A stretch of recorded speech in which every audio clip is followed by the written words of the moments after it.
Hello, ladies and gentlemen of the internet and of YouTube, and welcome back to Ringlight Fables. I'm your host and dungeon master, Skijaramaz, otherwise known as Tone Shift, and with me today we have our full cast of players. We have SepiaWolfe playing Tuki Fletcher, our Crovan thief. It's her birthday. It is! Oh, It has been Tuki's birthday for 2 weeks. Next, we have Mick playing Shianor, our Rythar wizard. greetings and salutations. Complete with the new accent and the rolling of the R's. We have Willyzin playing Ludviek, our Rythari paladin of Suna. Greetings and salutations to you all. We have Goldwyn playing Minnove, our kobold bard and sorceress. Hello. And last but certainly not least, we have Impulsive playing Kari, our Crovan bard. Hey. Hello, Sans. So, I hope I'm correct in calling that. Anyway, let's keep going before we get ourselves copyright struck. Actually, we can't get copyright struck because it's Toby Fox, and Toby Fox is cool. Okay, I'll take your word for it. I still have very little familiarity with the stuff he makes, so. Now, if we started singing songs from Nintendo, now we'd be in trouble. Yeah, Anyway, we would be fucked for life. Just hum the first few notes of World 1-1 from Super Mario World and you're screwed. Actually, you're the one that owns the channel. Do you think Nintendo cares? Yeah. They I'm don't? not profiting on this. Nintendo cares a lot. So much. They don't Anyhow. they don't discriminate. Everyone's fair game in their crosshairs. Anyways, so where last we left off. Our band of adventurers, having completed their little side mission over in the settlement of Takfar and having picked up a new recruit in the form of Shianor Takul, had returned to their residence in the academy city of Esmara, reporting in to Godfried Halkis about Takfar. Tack fart. There was no T. Anyway, well, not at the end, at least. So now before you interrupt me again, please. So, It's like, wait, what did I hear? Sorry. There. So, with a report thus brought in, the party was notified of an interesting development. An individual from Ludviek's past had apparently been by the estate while the party was out on business, asking to see him at his earliest convenience. And so Ludviek went to see this individual, while Minnove and Tuki took it upon themselves to initiate Shianor into the group by way of attempting to give him the patented Dutch oven. This did not work, for Shianor was alerted by a snitch and cast a dome over himself to protect him. This did not stop Minnove from screwing with him, though, as she still chucked a flask full of water at the top of his dome, which then fell on his face the second the dome failed the following morning. So in the end, she still won, just not the way she wanted. But hijinks and the lack of loyalty present in an honorary girl notwithstanding,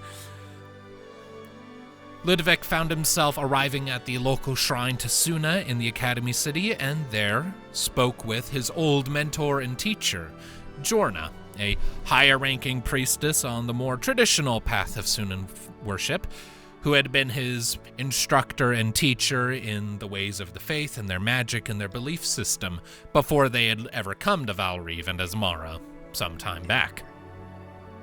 And she has a request for Ludviek, a request for aid.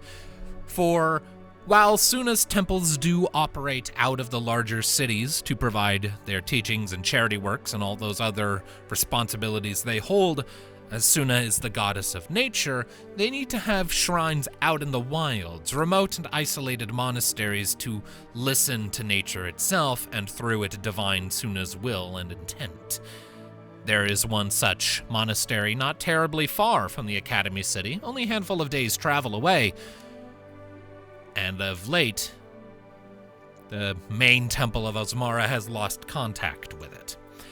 Routinely, shipments are sent to deliver food and supplies to this monastery, and if the monks there have any relevant information to deliver back to the larger temples, then the delivery people bring that word back with them. The shipment is well overdue on returning. And because nature and the wilderness can be very dangerous, Jorna, while she was assigned to this task, did not wish to go alone. She figured it would be wise to bring an escort, and this is one aspect of the Sunan faith that Ludviek hasn't necessarily had much exposure to yet, so it would be good as an educational thing for him. Ludviek then went back to the rest of the group and asked for them to join him in this just as an additional backup, just to ensure safety. The party wound up agreeing. They gathered up supplies from the town, purchasing up some additional foodstuffs, so that just in the event the supplies never made it to the monastery, they can deliver some foodstuffs to keep the monks going until a bigger shipment can be sent out by the temple, just to make sure they don't starve to death. Gathering up these things and uniting outside the temple, the party set out, leaving the Academy City behind and following a well-traveled dirt path, well-traveled out into the Forest of 1,000 Rivers, heading for the monastery. En route, there was some interesting conversation between Shianor and Jorna, before, after a time, the smell of dead things hit the group as they rounded the corner. Pulling the wagon and Butterscotch to a stop, Tuki, Minnove, and Shianor scouted ahead to have a look, and there found a turned-over wagon off to one side of the road. Possibly the one that was meant to deliver the supplies to the monastery, but possibly not. Hard to know for sure. You've yet to have a proper chance to investigate it. For Tuki drew just a little too close to a very well camouflaged creature that resembled a moss-smothered stone, but was in fact something else entirely and rather hostile.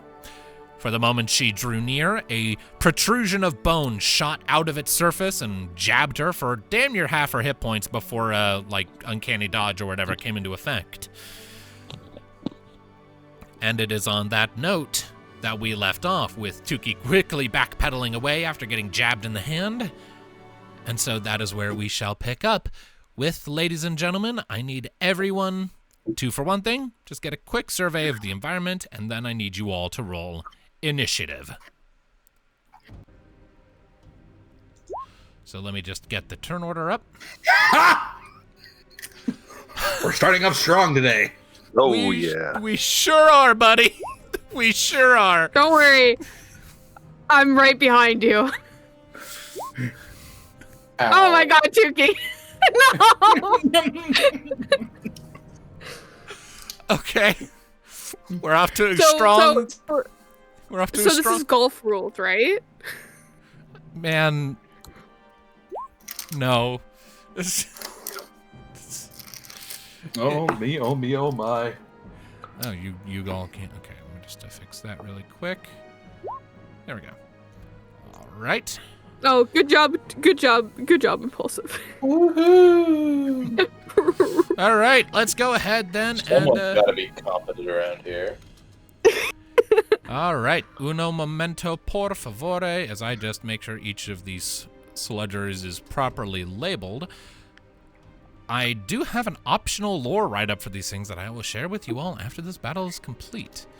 A, B, C, D, and then E. Let's see, am I missing any? No, I don't think so. Just 5 of them. Okay. Boop. Boop. Boop. Boop. And boop. What a spread we've got here, people. Got negative. How do you get negative 90.96? It's crazy. That's insane. Well, these things This is do like have the a slowest negative 3 modifier to their dexterity, so it isn't too out there. So This is quite literally the funniest, like the most slowest initiative. at the end of the day, it's not about who's fast. It's just about in what order everyone moves. Anyways. I know, I'm just, yeah. Either way, it is funny, but first up is Jorna, actually. She rolled higher than anyone else on the turn order. I think technically Kari rolled higher. No, she got a 0.1. Kari would Yeah. have a 0.5. Oh, yeah. Huh? Wait. Kari would have a 0.5. Right, yeah. Okay, actually, yeah, that's fair enough. Wait, how does that work? What? Yeah, I'm confused too. It's the modifier to Oh. decimal modifier. Okay. So it's Kari's turn. Never mind. I'm a dumbass. Oh gosh. So to give you a quick summary of last thing you heard was just you heard Tuki crying out in pain and alarm after the group kind of moved ahead a little bit to scout things out, while you, Ludviek, and Jorna, as well as this little ermine-looking thing, were left with the wagon and Butterscotch and the supplies in the wagon.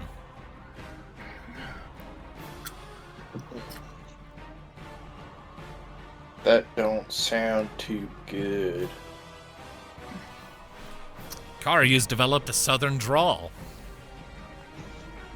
Developed. I could have one if from now on if I wanted. That There's is true. nothing stopping. That is true. Kari's voice is just literally whatever the fuck he wants if he's not talking in whistle tongue. It's lore accurate. Well, I'm gonna go there. Okay. Then how? I guess notice that. Is it immediately apparent that these rocks are alive? It is becoming so. They're starting to like shiver and move a bit, just kind of gurgling as they're starting to just like rile up. It seems that they heard the sound of one of them shooting out their spikes and are all starting to respond to that. Like, okay, there's a threat. Everyone up. Okay. I only ask because that honestly that's weird. That's a little weird.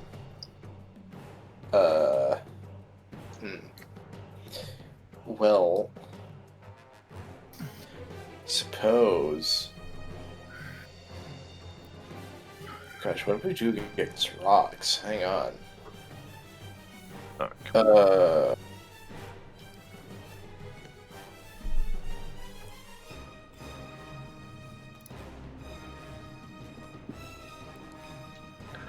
I'm actually just gonna.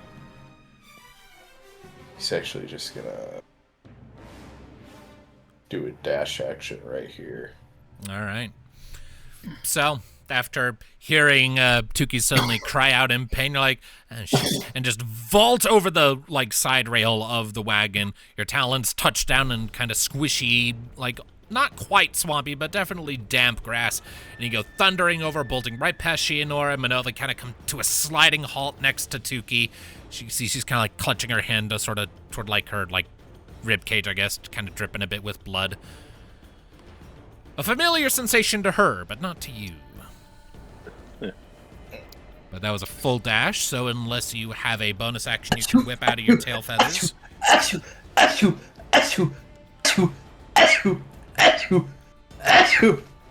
you. Germs, my biggest Bless you. weakness. Gesundheit, Gesundheit. That was my bonus action. She has really bad. Is Mantle of Inspiration a bonus action or is that an action? Inspiration is bonus action. No, Mantle of Inspiration. Ah, okay. I know sneezing is a free action, so you're good on that front.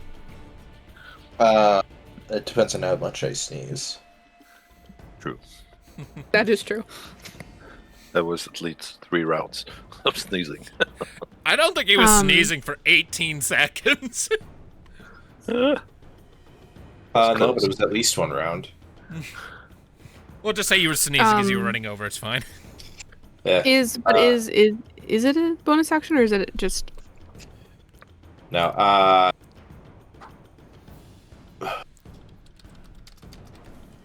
Yeah, I'm not too sure what I can do as a bonus action here that would be particularly useful. Is Mantle of Inspiration one though? I don't think that's a bonus action. Mantle of Inspiration. This is College of Glamour at 3rd level. It is a bonus action. As a bonus action, you can expend one use of your bardic inspiration to grant yourself a wondrous appearance.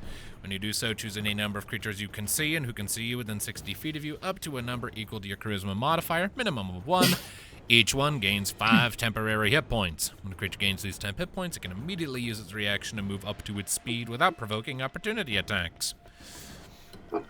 And the number of temp hit points increases when you reach certain levels in this class, increasing to 8 at 5th level, 11 at 10th level, and 14 at 15th level. So everyone you could hit with that would get 8 temporary hit points. And be able to move Yeah. for free. Okay, in that case, the wording makes it sound like they can move immediately when I do that, so... It takes their They reaction, but they can. They can choose. Yeah. If they want to reserve their reaction for something else.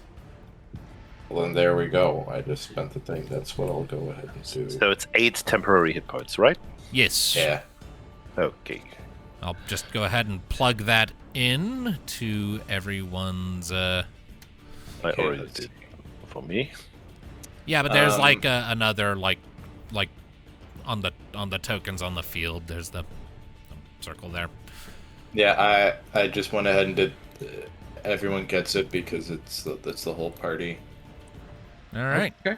So, so Kari, as you go thundering forward, and I'm imagining as you're going, you're just opening up your beak and just essentially belting out a magical power chord that lifts everyone's spirits to some extent.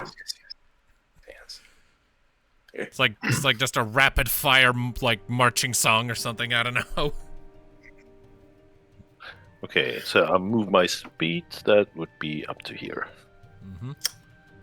I imagine Kari's just belting out the lyrics to some Queen song. Here we are. He's just running over. We will rock you. Oh gosh, that's a good one. I should have thought of that. That's good job, kid. Put yourself in the timeout corner. Okay. Bye. I put myself in a Discord channel called the Hall of Shame, but I need to go back because I can't DM like this. Oh, I'm back. Oh. You probably missed it here, but what Minnove just said was, you see the differences, Ludviek. That actually was a good joke. Yeah, jokes are funny. Anyways, is Ludviek going to move with his reaction, or is he staying put? Yeah, I'll move with my reaction, so then I have my normal movement, right? Yeah. Right. All right.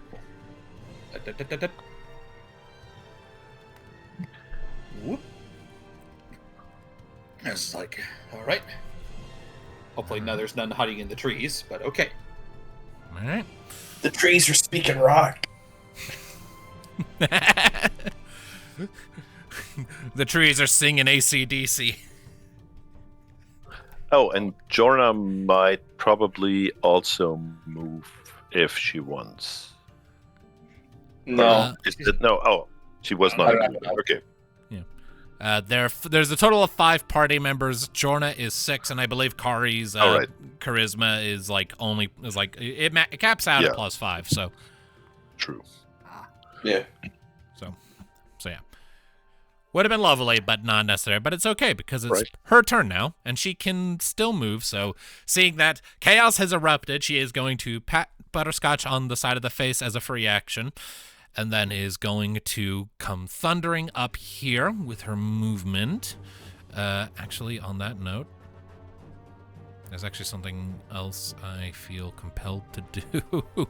I'm tempted to roll an initiative for Butterscotch because she's technically in the fight. She's hitched to the wagon, so it's not like she can do anything, but she's here. Can I make a quick request? What you got? Can you please flip Butterscotch's token around? I can try. The thing No, is, like, Butterscotch is so amazing. She's been doing it backwards. the thing is, like, And see, there's another game I'm in where everyone has the ability to just flip their token 180 degrees. With the click of the there is a button, and I flip tried to do horizontal. that. Okay, yeah, there was a flip horizontal button. I Yeah. didn't see it. Okay, there you go. Oh, She should be flip. fixed. See, now that we've I just noticed that. I was like, oh gosh. okay, you see, now that we've invested the effort for that, now we gotta bring her in here. Oh no. Okay, so Oh no. so where does she go? Her initiative is 9.1. So Butterscotch will go right before Minnove. Not like she can do anything. She's hitched up to the wagon. Okay, there we go. I have turned Ludviek to face the enemy. He does not look correct that way. He looks fucking wrong. This is setting off the uncanny valley something fierce. Looking at that is worse than watching the Polar Express. I like that movie, by the way. Anyways, so Take Jorna. that back.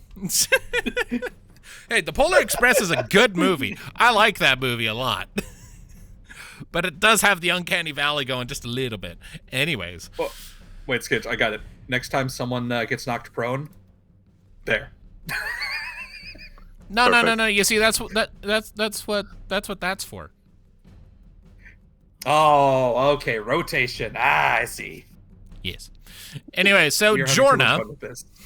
So Jorna, rushing forward, seeing that not great shit has begun. Let's see here. Is going to pull out her ringstone and expend. Is going to expend a 3rd level spell slot to cast Bless on each of you. Ooh.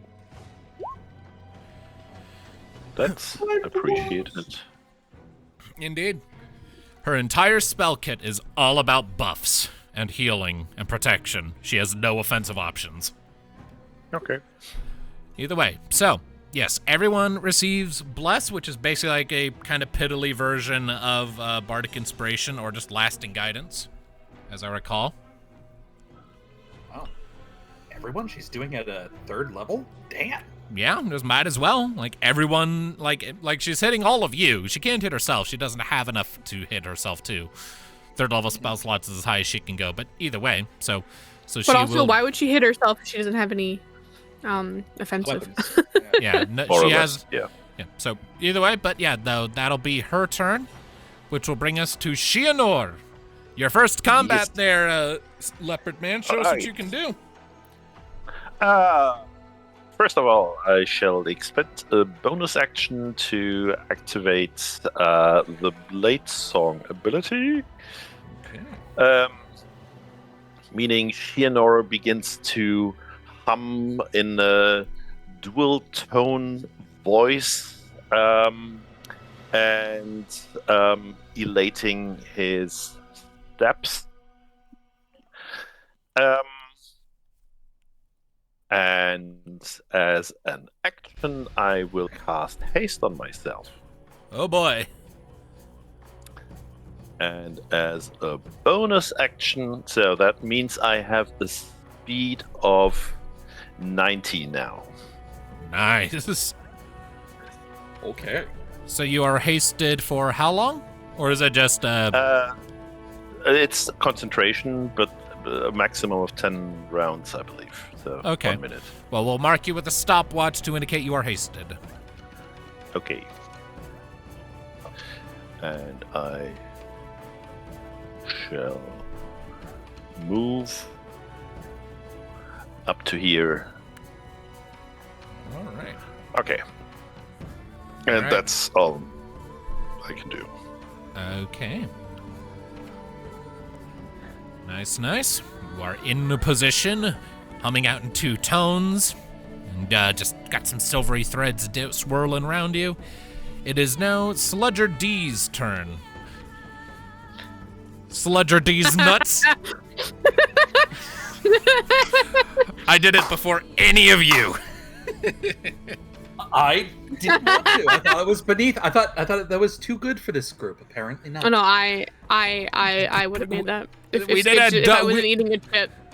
Minnove attempted to do a Dutch oven just last session. The fuck you mean we're beneath that?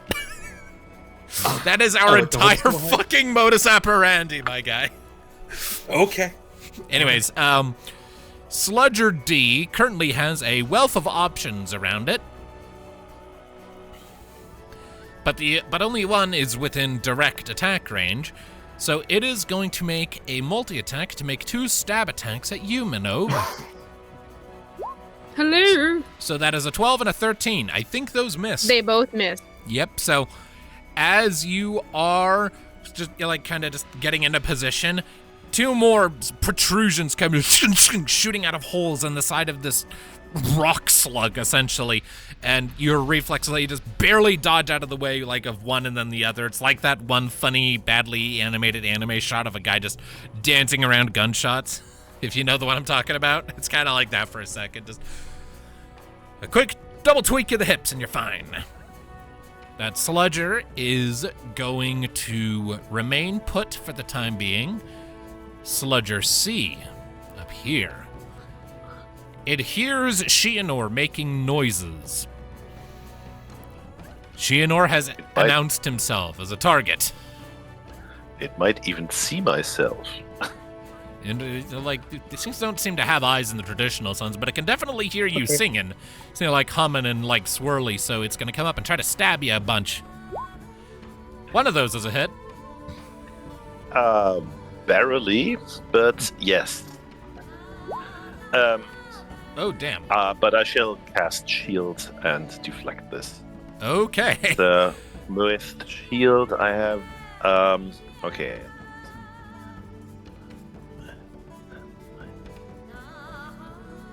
I have an armor class of 28 right now. Jesus fucking Christ, what the hell? Okay, I'm gonna need you to walk me through how that works. I've never been in a game with a Blade Singer before, so this is new to me. Yeah, it's... okay, basically, 13 armor class from Mage Armor, plus 4 Dexterity is an armor class of 17. I get a bonus of my Intelligence from the Blade Song that brings my armor class to 21. I get a plus 2 bonus from the Haste spell, which brings my armor class to 23.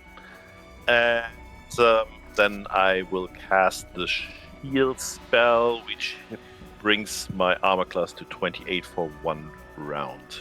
Shianor is OP, please nerf. For one round.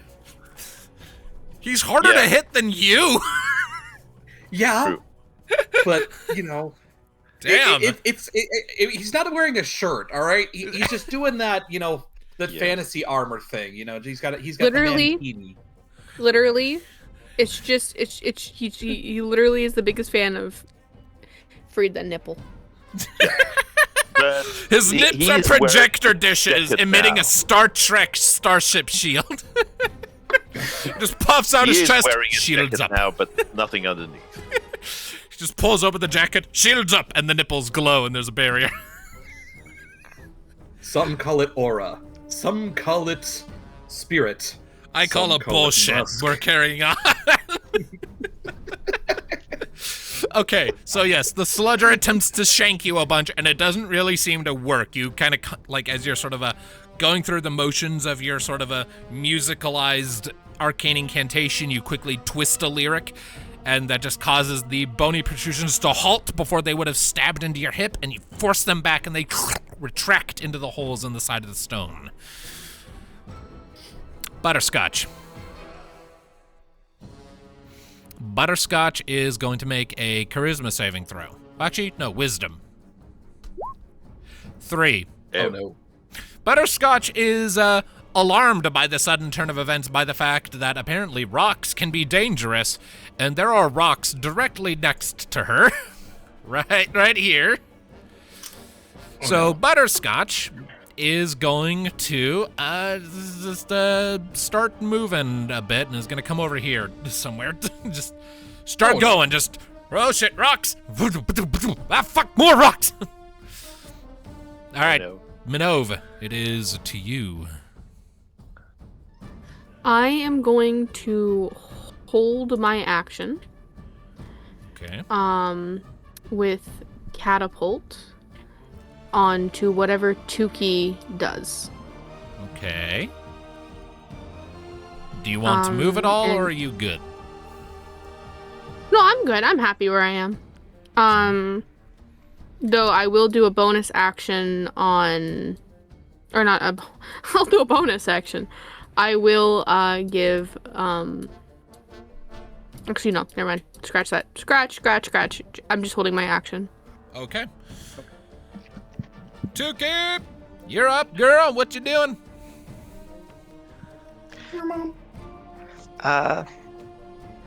Seeing Minnove get ready, I will use a bonus action to item interact and toss up a vial of acid for her to launch with catapult. Huh. Okay. Ooh. Did you two discuss this beforehand? Maybe. Maybe. I like it. Cool. Teamwork Call it- attacks. We call it tripping acid. All right, so I will then take that and I will throw it at this guy down here, I think. Okay. The lone ranger. Sludgy. Yes. Okay.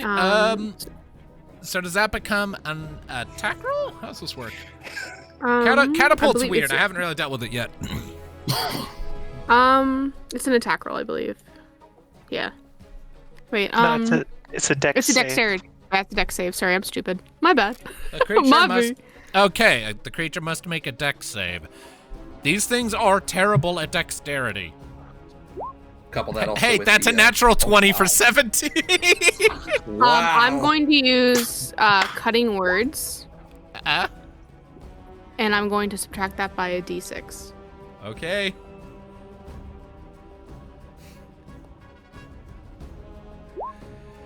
That sucks. But you know what? That brings it down to. Yeah, no, that still beats it. Fuck me. 16. Yeah. Beats it. Just. No, yeah, fuck. No, it's not. It's not even meets it, beats it. Just fuck me. That's I'm what it so is. sorry. No, I it am is 16. It is 16. Why is it saying 15 there? It is 16. 16. 16? Okay. Yeah. Mick, rules lawyer, please advise. Matching numbers, what do? Beats it, beats it. Beats it. But each strike on the bludgeoning on a field, the object strikes the target and stops moving. So it's still. Yeah. So he's so on a failed save. So what does it do on a success? Does it hit it or does it? Does it goes past, basically, and explodes on the next creature in the past. Okay, past well, it. fuck me then. Good thing nothing's in that general direction. Yeah, good thing. Yeah, Alright, could have been so- one of us. Yeah, so you see this vial of acid going up, you're like, oh, cool, you grab it on with your magic and telekinetically hurl it at the sludger over by the turned over wagon, but it seems to just have like a knee-jerk reaction of its own as one of its bony protrusions comes spitting out of one of its holes and hits the vial right before it would have hit the sludger, kind of knocking it spinning up into the air with a ding before it just plops down into the slime and the grass behind the wagon, completely unshattered and doing no damage to the sludger. Yep. That is incredibly upsetting. I'm sorry, but the dice didn't like you. Either way, Tuki, Very. rest of your turn. A 22? Mhm. All right, a 22 will hit. Give me damage. Oh my god. Sheesh. Okay.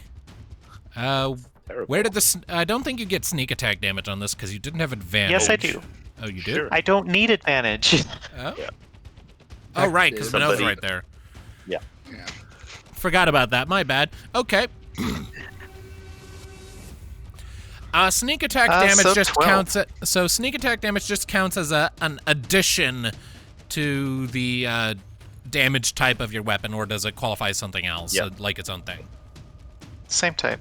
Okay. Well, in that case, these things have, like, their shells appear rocky, and as your rapier sort of strikes against it and sort of scrapes through, they have the consistency of stone. These things are sturdy, and you realize with just a little bit of a sensation forming in your throat that these things are extremely solid. Wait, that's an enchanted weapon, right? Yes. Okay, never mind.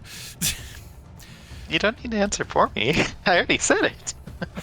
It would be extremely Either way, though, so... solid. Yeah, if it's magical, then that bypasses the thing here. But either way, so while the magic of your rapier does let it cut through, you very rapidly realize that mundane weapons are probably going to have a very hard time piercing these things' shells. They have resistance to non-magical piercing, slashing, and bludgeoning.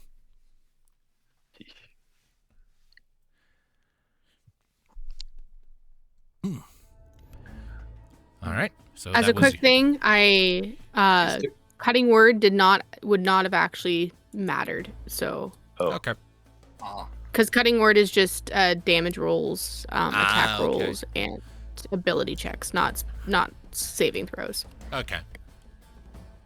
So Yeah. at least I didn't, I guess, burn a bardic. Yeah, I'll let you take that back if that wouldn't have helped you at all, if that wasn't even applicable. You can have that back. All right, so that was your action, Tuki. You want to do anything else, or are you good where you are? I'm good where I am. Okay. And take Sludge- an opportunity attack? Sure. All right, Sludger B.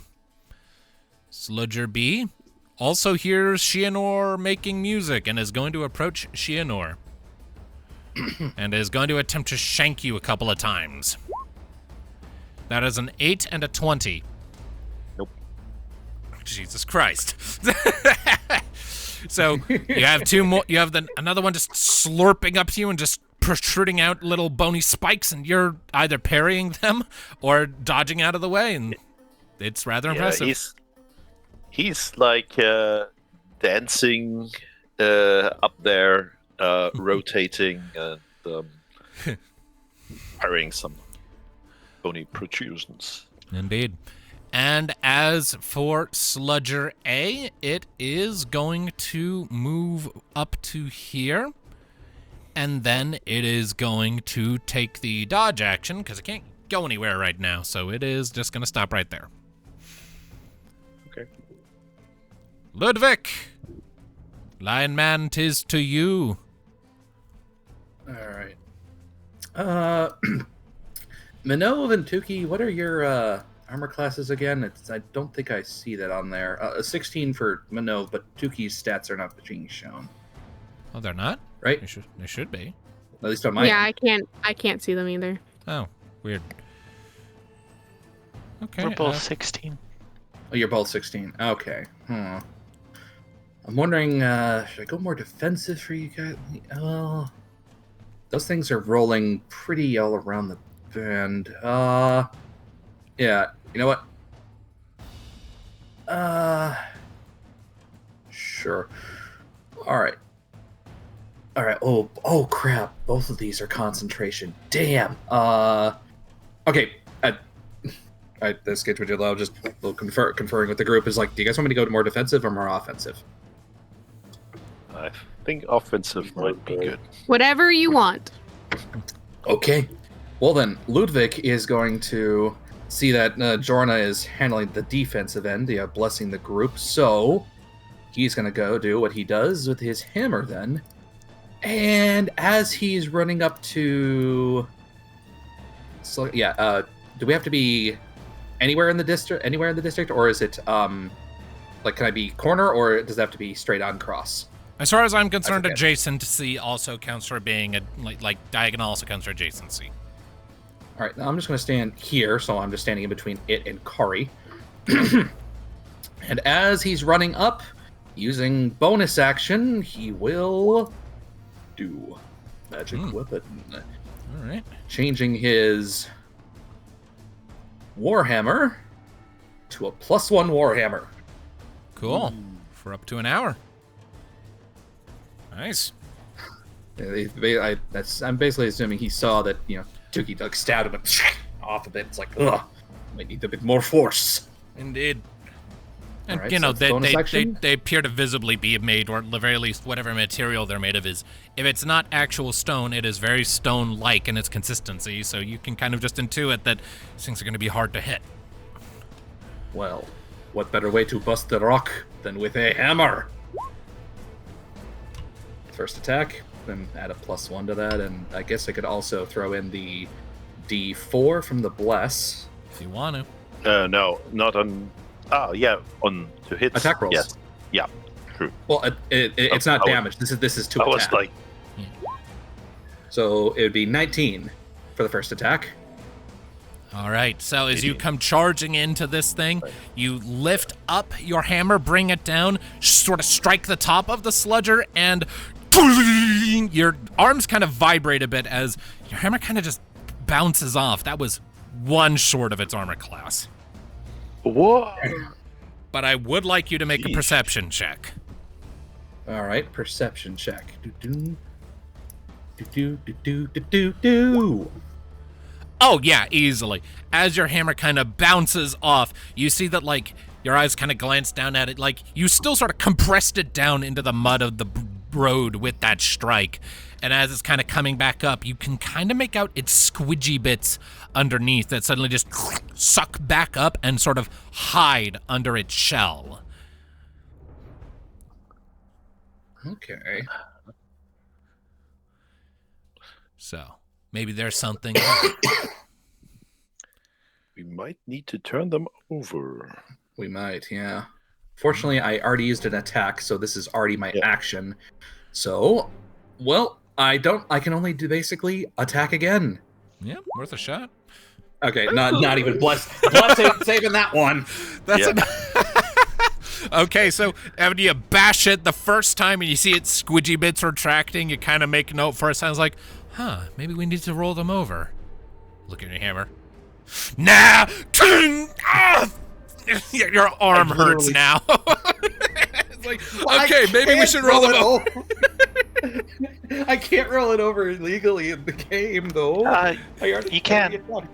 You can. Attacked. What? Yes, shove is part of the attack action, and that cannot get prone. I thought once you attack, you only have the option to attack again, nothing else. Oh. No, shove is a type of attack, so is grapple. Okay, I will remember that for next time. All right. It makes for a hilarious mental image of Ludviek kind of doing a funny himbo thing. He's just like, if it's like, okay, that didn't work once. Let's double check just to be sure. Okay, this is not working. So, Ludviek is gonna. Can I do I have a free action still or now? Yeah. You would still. It's like, their hide is too thick. You may be able to flip them over though. Okay. All right.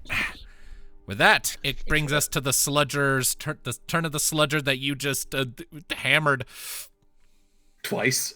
Yeah. It's gonna try to stab you because you hit it twice. That is 2 misses because your armor class is 22. Oh. So you kind of hear like the shifting in the various holes in the bone carapace, and like just recognize.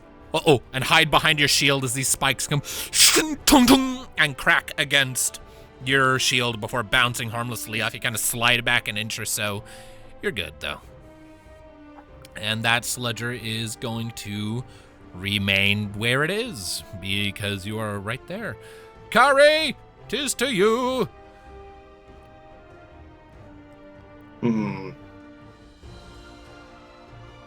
You know what? I think...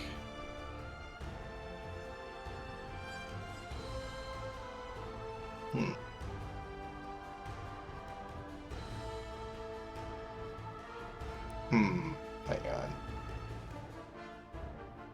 If I go here, Oh boy. go there.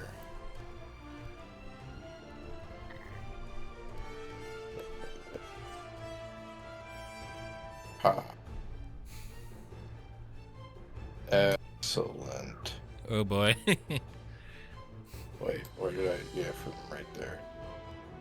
No, yeah, it was from right there. Okay. Just saying, if it's 25, Kari is gonna go right there, and then aiming this direction. All right. With burning hands, I assume. No, it's going to be a spray of cards. Ah, okay. At second level. All right. Each creature in that area must make a dexterity saving throw, and on a failed save, they take 2d10 force damage and are blinded. All right. So we shall start with Sludger A. That will be a failure. And Sludger B will also fail. Ha ha ha ha. Oh. That's not great damage, but hey, damage is damage. No, not good. All right, so as you kind of come charging around the corner here, you surveyed the scene a little bit, sort of heard what Ludviek said a second ago, and just saw Tuki's rapier not doing as much as maybe would be ideal. And you quickly just utter out a quick incantation, throw your hand out wide, and a series of prismatic luma rectangles go shooting out and cutting across the things, and scooting back a bit. And each one is blinded until the end of their next turn. So just give them each the ninja mask. But apparently they are blind anyway? I don't know. Either way. So maybe we keep going. It's fine. It turns out the same either way. So, yes. All right. Anything more from you, or is that it on your turn? That's going to be it. I don't have ears. All right. To Jorna, then. Let's see here. Jorna is going to move over here to kind of get a better view of the battlefield. And let's see here. Just survey her options for a second.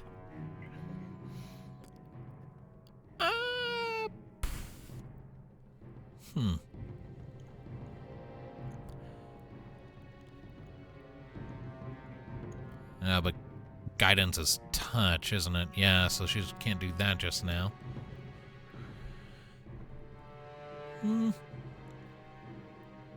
For the time being, no one is hurt enough to justify her spending spell slots on healing spells, so she's just going to take the dodge action for the time being and await anything else of note.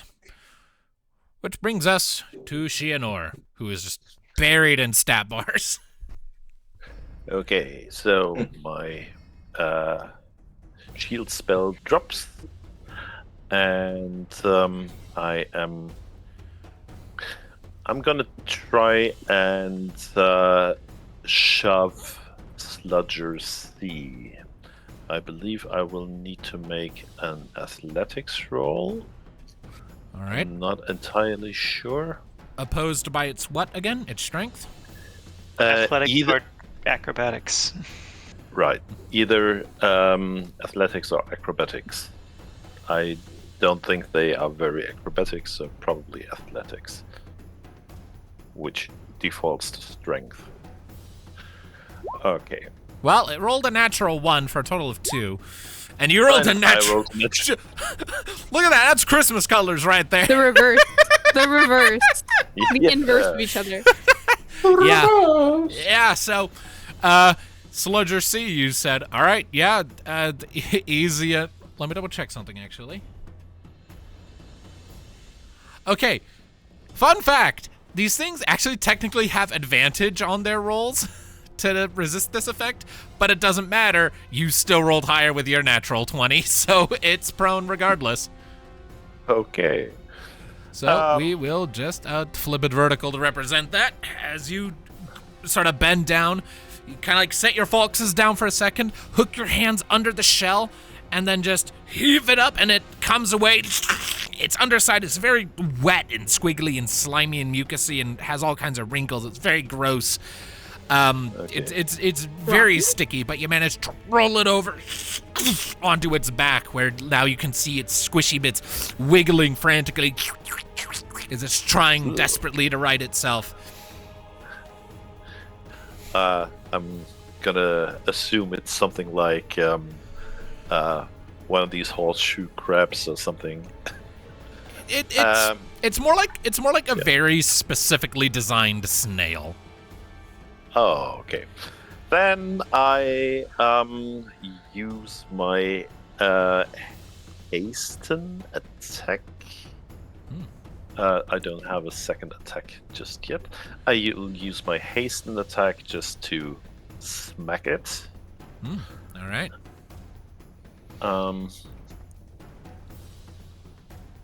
With my curved sword, which is actually, yeah, I can't do that, unfortunately.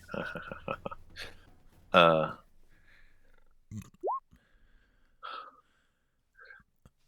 right. Well, not sure if this will hit with an additional 1d4. I'll tell you that right now. Well, okay, No. okay.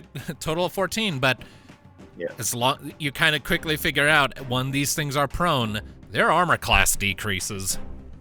Oh, nice. So Okay, that then- 13 will hit. Okay. So Then I'm gonna do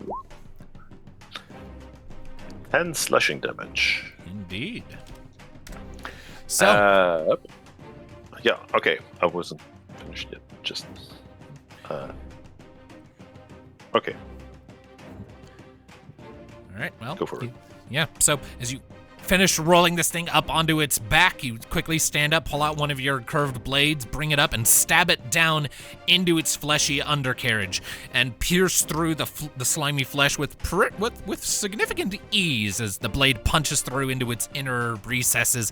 It doesn't have vocal cords to squeal with, but it does start thrashing even more as you discover their fleshy underbits are very, very easy to hurt. So you have discovered that these things, when they're prone, not only does their armor class decrease, but their resistance to slashing, bludgeoning, and piercing becomes a vulnerability. Ooh. Ouch. Then I shall follow it up with a stab of my second blade. All right. Yep, that's gonna hit as well. That's only 6 damage. All right, so you plunge the other blade down. It's still squirming and thrashing, and you kind of have to, like, it starts, like, spitting out its, like, bony protrusions a bit, so you kind of have to, like, pull your blades out and take a step back to avoid getting your kneecaps stabbed out. But either way, it's looking very, very hurt as it's kind of burbling and, like, squirting up kind of bubbly, like, grayish blood. Ew. It's very, very fucking gross. These things are disgusting. Anyways, to Sludger D. I mean, as of right now, it's still focused on Tuki. These things are not terribly intelligent. They have an intelligence of 3. So it's just gonna stab at you, Tuki. Oh god. Oh shit. Okay. This might be bad. Probably. Okay. So that will be 6 plus 6 is 12 plus 5 is... That's 17 I'm points gonna of piercing damage. So... uncanny dodge the first one. Okay, so Bring that'll that down to 5, so it's still 11 points. because I Okay. can't dodge the second one. All right, so that'll burn through all of the temporary hit points you were given, and 3 of those will get through as this thing just starts protruding, stabbing bone protrusions at you over and over, and one of them like gets you sort of like I'd say like in the hip, and you take another step back with a caw of pain. It's very unpleasant, but it's like it could have been a lot worse, but still, it rolled 2 critical successes back to back on one of those stabs. Jesus Christ. Nice. You've gotten so many nat 20s so far, and we only just started. I know, right? I'm blowing through all of my luck on the random monster encounter. Well, not random. This one was planned, but either way.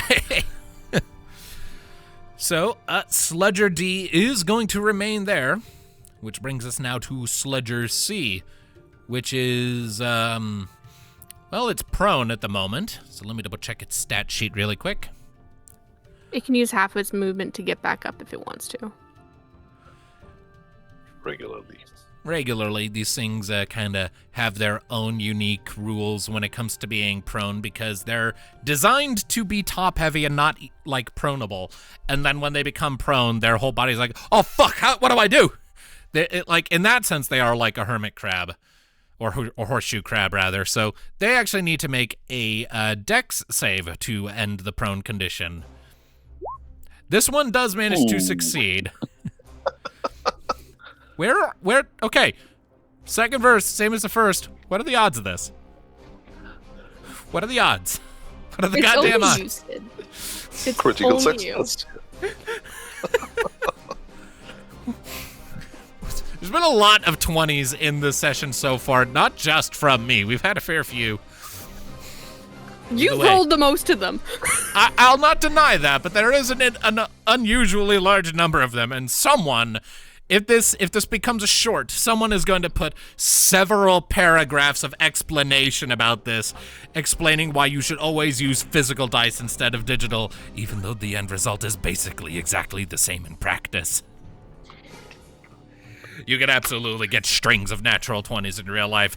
Case in point, Travis Willingham and the 3 natural ones. Anyways, So yeah, Sludger C manages to right itself. A bunch of its bony protrusions stab into the muck and flip itself back over. So it is just I'm actually gonna have it take the disengage action and start squidging away, because you heard it, man. It is very hurt. What's their movement? Yeah, what the hell? Right. So I'm right. getting My bad. So it should only be able to get there. My bad. So I'm getting attack of opportunity. No, it took the disengage No, action. because it's disadvantage. Disengage. Right. Yeah. I forgot. Okay. Yeah. All right, Butterscotch. Butterscotch has come up to a wall of grass and rocks, but is going to realize, wait a minute, and is going to calm the fuck down and just start backing up. Just beep, beep, beep. Okay. Just starts backing up a bit, kind of awkwardly maneuvering the wagon. Minnove, it is to you again. Minnove's gonna look at Shianor and is like, all right, cover your ears. Oh shit. I'm gonna shatter at 3rd level. Oh boy. Right on Bring out top the of guns. myself. Right on top of yourself? You heard me. Did I stutter? I didn't quite hear you, actually. Other people were talking. Oh shit. So that's gonna be getting like this guy. So it's gonna get this guy. So it's right over top of technically Shianor. It's essentially trying to get like all these guys. Yeah. Yeah. Okay. All right. Yeah. Okay. Yeah. And because they do have rocky substance, they do have disadvantage on the saving throw, which is 16. I don't know why it says 15, but it is 16. Okay. All right. So that is a Constitution saving throw. Shianor is also going to have to make it, right? Oh yeah, so do I. Okay. Okay. All right. Well, let's go ahead and do the Sludgers first. Sludger A's Constitution saving throw. will be a 7. Sludger B will be an 11. And Sludger D will be, because of the disadvantage you said, will be a 12. So I think all 3 of them fail. Yep, and then... I got a 17. All Oh, right. nice. And I got a 16, so I beat it. All right. So roll your damage. The players will take half, and everything else will take full. So it is 3d8, 4d8.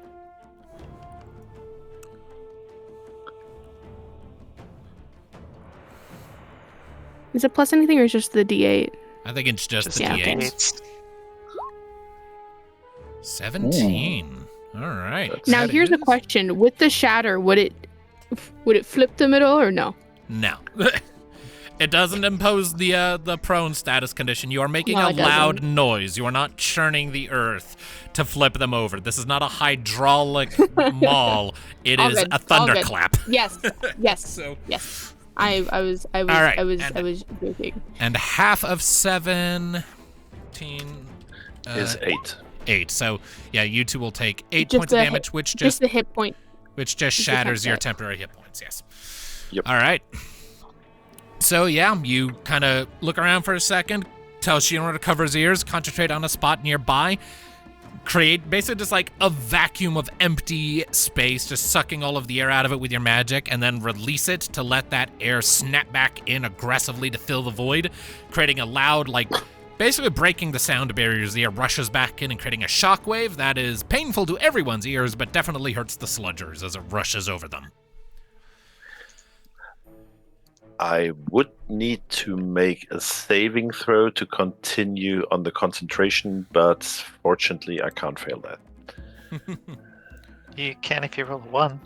That is true. No, I can't. Oh, really? Oh, okay. You don't fail saving throws on a 1. Either way. All right, so And then I'm going to So give. you can get to 10, Yeah, sure. I have a even Plus. a plus 9. I have plus 10 actually, with proficiency and con modifier. I get to plus 6. Blade Song gives me a plus intelligence bonus on concentration checks. That is plus 10, and I also am blessed. So fair enough. You are just swimming in numbers, my guy. And I'm going to give Bardic to Tuki. All right. Tuki, Nice. you have inspiration from Bay, and it is your turn. Alright. Well, since I only get 1 attack, I'm just going to aim and stab. All right. Gimme. Yep, that'll do it. That'll hit. There we go, Damn. 20. Damn. No, that's solid. better. So, after kind of getting juked by this thing, you sort of grit your proverbial teeth. Angle, who paused the battle music? It was not me. Whomst.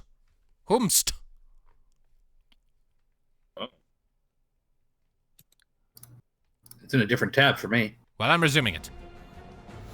Okay. All right.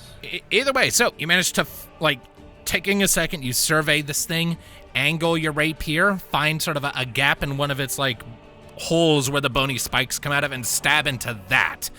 Your blade kind of crunches past one of the spikes, and you feel it penetrating through into the softer undergunk through all of that. The sludger squidges and squeals a bit. Let's see here. And I'm going to have the sludger actually use its reaction in response to that. Oh. I totally forgot these things have a reaction that I haven't been using. It gets to make an attack in response, but it fails. Cool. All right. Anything else you want to do on your turn? That's all I can do. All right. Sludger B. Let's see here. It is blind until the end of this turn. So can't really see what's happening. So it is going to take the disengage action, and it is just going to start backing away a bit. With all this disengaging, I need the sentinel feet. They can All right. move they can move that far, right? How far is Yeah, that? they have a speed of 20 feet. Okay. I should have known. All right. Yeah. Squeak, squeak. These suckers they're fast little rocks. I mean, they're slower than you. They can cover 20 feet in 6 seconds. It's not super fast. But like when they're agitated, yeah, they can move. Like turtles can be slow, but they can move a lot faster than you give them credit for when they're in a hurry. Anyway, Sludger A here is it's also blind, so it is just going to huddle in place and take the dodge action because there's nothing else it can do. It can't see anything, so it has nothing else to target. But with that, its turn will end, and so will its blindness. Ludviek, 'tis to you, Lion Man. All right, well, it's a bit of a gamble, but need to knock these things over. Well, got something that can help with that. I'm gonna use my bonus to start off. And okay, first I'm going to ask, I didn't have any of my spells selected. I had them all deselected. Is it okay if I select this one for this thing? I'll keep it for the rest until the long rest, but I didn't have anything picked, so I want to okay this with the DM if it's all right if I... In the event that for whatever reason your list of spells is unmarked, then generally speaking I'll be all right with it to just pick a spell when you use it, and then that one's just locked in. Yeah, I reset everything except my domain, basically. Okay. All right, then we'll do it. Then this is a first level spell. And be my only concentration one. Isn't magic weapon concentration? No, magic weapon actually is not. Here, I'll post it back up so you can see. The thing is, it is in 2014. Really? Yeah, it's gotten its concentration removed in the 2024 remake. Oh, and well, no, wait, I pulled this directly from. Oh, okay. You know what? Whatever. DM, I can stick with magic weapon, or whatnot. Your call. Whether or not magic weapon is concentration or not. We'll flip a coin on it. On a 1, it is concentration. On a 2, it is not. 2, All right, it's I'm not. ready to edit You it. may keep it as is. All right. Woo. All right, cool. Then we'll go with the thunderous smite being added to his hammer, Cool. which if I can hit it, will knock it over. That's nice. Nice, Yeah. indeed. All right. Right. So go back to the attack, and well, at first you don't succeed. Try again. And we'll do the D4 again. Okay. Oh And no. plus 1. 19. Yeah, not 19, which is not enough. But I still have another attack. Okay. That'll do it. All right. So you infuse arcane energy into your hammer. It starts crackling with electricity as you excite the metal, and you're like, yeah, this'll do nicely. You bring it up, you strike it down, ting, motherfucker! And then you just strike it again, just like in a fit of rage, and that finally causes it to proc. There's a thunderous blast. Go ahead and roll me damage. All right. So damage is going to be this plus 1, 10. and then it is 2d6 thunder damage. All right. /R 2d. Wait, that's a D? No, it's an S. 2d6. 7. No D's over And- here. And it is all. And additionally, if the target is a creature, it must succeed on a strength saving throw, or be pushed back 10 feet by me and knocked prone. So it must meet a 14. Yeah, because my strength is a +4, or is proficiency? It's based off of your charisma. Oh, my charisma, which is a +3. Then why is it a 14? What is your spell save DC? Spell 14 is save DC. correct. Okay. 8 14's Yeah. plus your proficiency plus your charisma modifier. Yeah, so that's 14. All right. Okay, yeah. All right. Wait, isn't my charisma modifier 3? 3 plus 3? Shouldn't that equal 16? No, because the base No, number is because 8. it's 8, not 10. Yeah. Because your proficiency okay. modifier starts at +2. Okay. All right. All right. I can thank you for correcting my mathematics. It's all good. Just All never right, mind. so it needs to make a strength saving throw, DC 14. Before I roll this, do you want to add a regular Divine Smite onto this too, just to add extra damage? I already blew one spell slot. No, I'm gonna keep those others because I may have to do some healing after this. Fair enough. All right. It rolls a 22, so it succeeds its saving throw. Still, you managed to hurt it pretty nice with that. As you bring your hammer down, electricity flows down through your hammer into it and kind of pulses through the ground at your feet. Everyone who has hair or feathers or fur, as the case may be, kind of feels it frizzing up for a second before it goes back down. The Sludger kind of quivers a bit under the blow. It's going to take its reaction to take a stab at you. And miss. It just kind of bounces off your plate armor, courtesy of Boron. Just boom.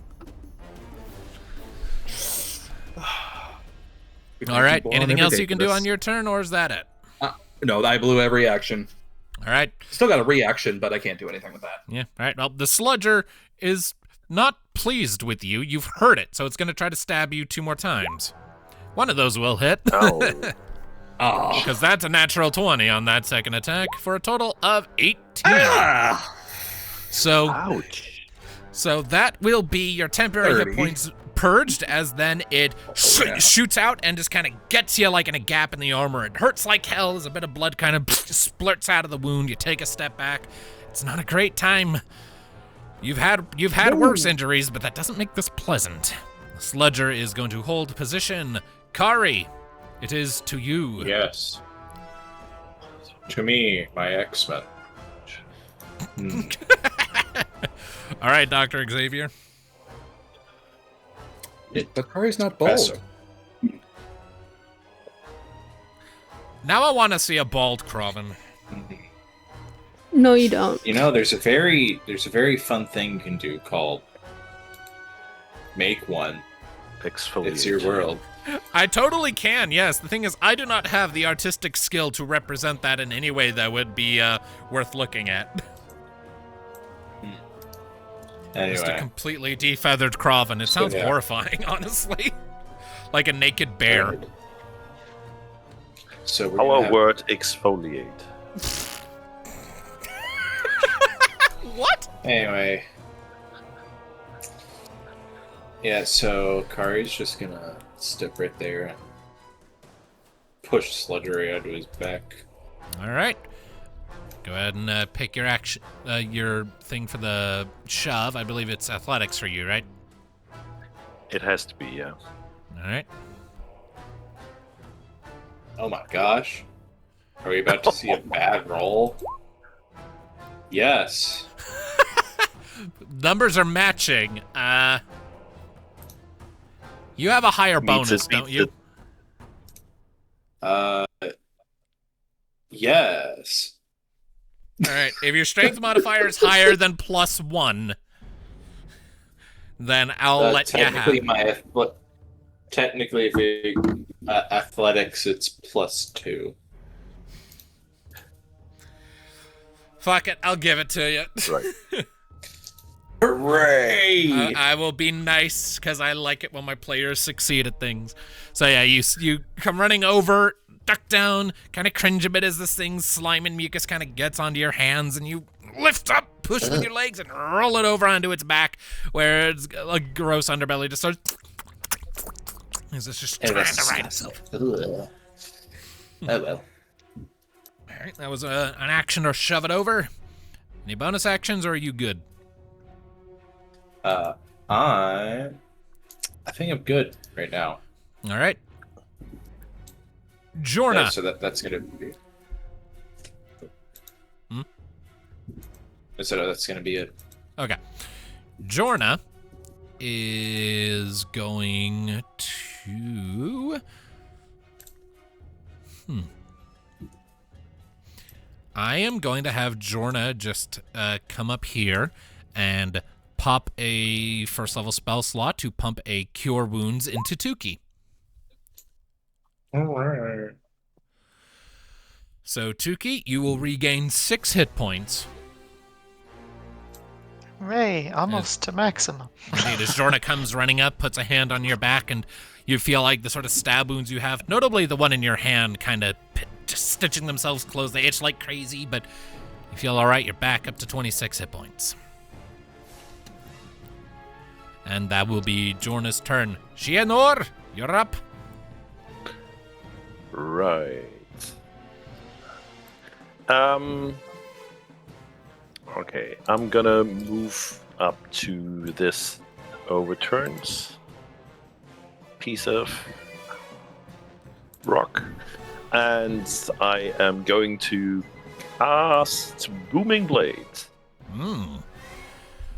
which requires me to make an attack roll. Basically, his curved blade is covered in booming energy. I don't know.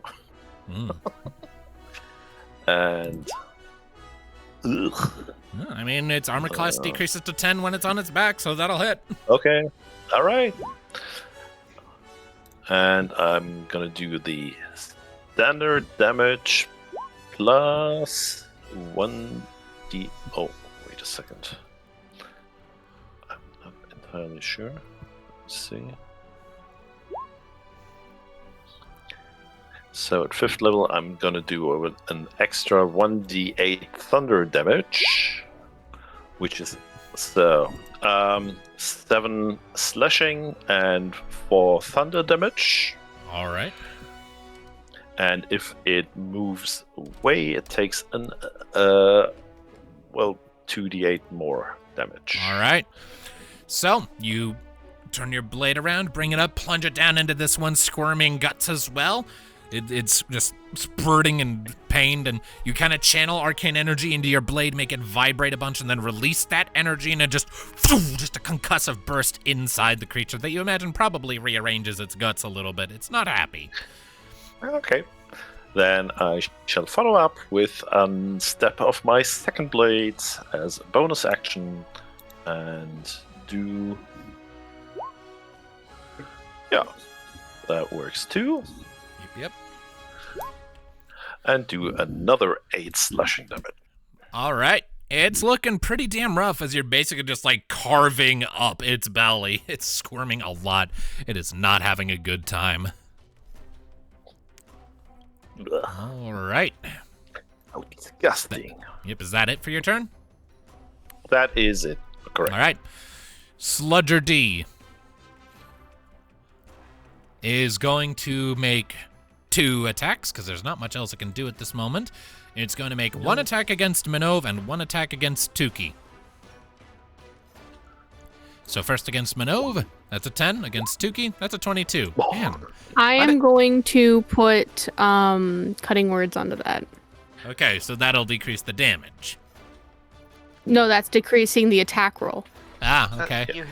You would have to roll a 6 for it to not hit me. We like to gamble. Damn. Okay. Okay. Oh, damn. You know what I'm gonna say. Okay. So that's so you just 6 damage. Yep, so you lose all the healing that Jorna just gave you. Like, she finishes healing you, your hand closes back up, you look at it, you give her like a warm, grateful smile, and as your eyes are momentarily off the sludger, you feel a familiar stabbing sensation and look back down, and there's a new hole in your hand. It's like, the pain takes a second to reach you as it kind of gets cock-blocked at first by just the irritation. It's like, oh, come on. Oh, thanks the hand. It's like, fuck's sake. And then the pain hits and you cry out. I need to save a lot of money to actually get surgery to fix these at some point. Yeah. I mean, they keep healing. They just have a lot of scar tissue. Yeah, that's still bad. It's gonna make it so that she's unable to use her hands at some point. We'll get her a cybernetic one. Not to mention the psychological trauma. Well, anyway, so Sludger C's turn is up. It is no longer retreating because it can see again. So it is going to come over to you, Minnove, and it is going to try to stab you in the back twice. Oh no! It's going to miss both times because luck likes you for some reason today. It doesn't. It doesn't, though. So Luck specifically does not like me today. So yeah, like you turn around, you see it comes like yike, and you like jump for a sec, like just jump down to the ground as it like stabs at where your head was, and then you jump back up as it spikes protrudes like, haha, fuck you. Butterscotch in the interim. Is just gonna keep backing up. Oh shit! Sorry. So good. Just Butterscotch is just gonna keep backing up. Just beep, beep, beep. Minnove, Back to the you. original position. Yep. Butterscotch is just going forward and back and then forward and Minnove back. is going to... do I have anything that can... Because there's no way I can flip these things. Do you want to hold an action? I'll try and flip it. Oh, you can give the help action to somebody else.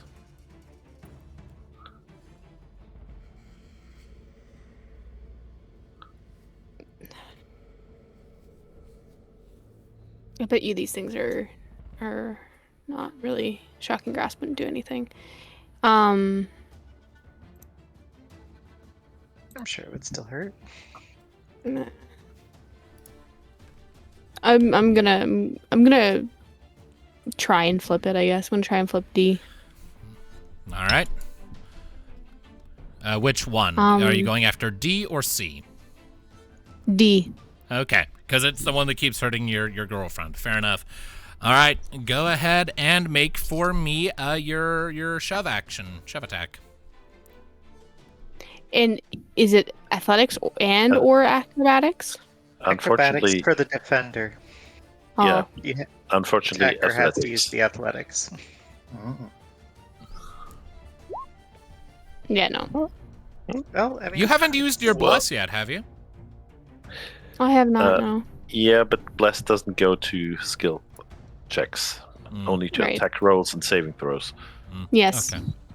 Okay. You could argue that this is actually an attack roll. I don't think it matters Okay. when this You thing already rolled a argued 20. against True.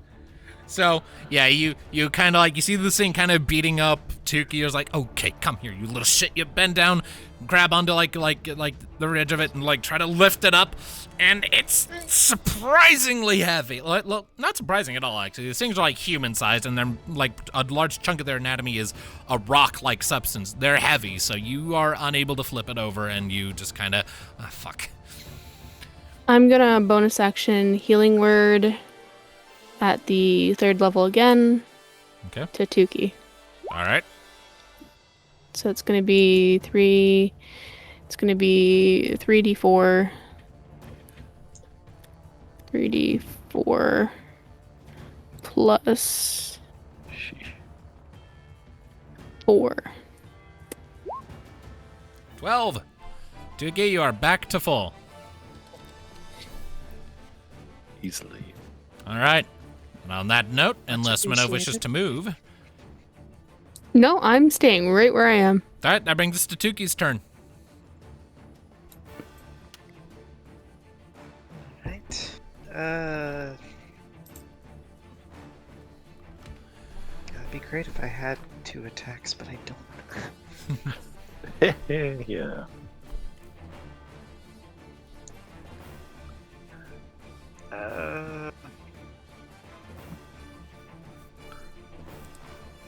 Where is it in initiative?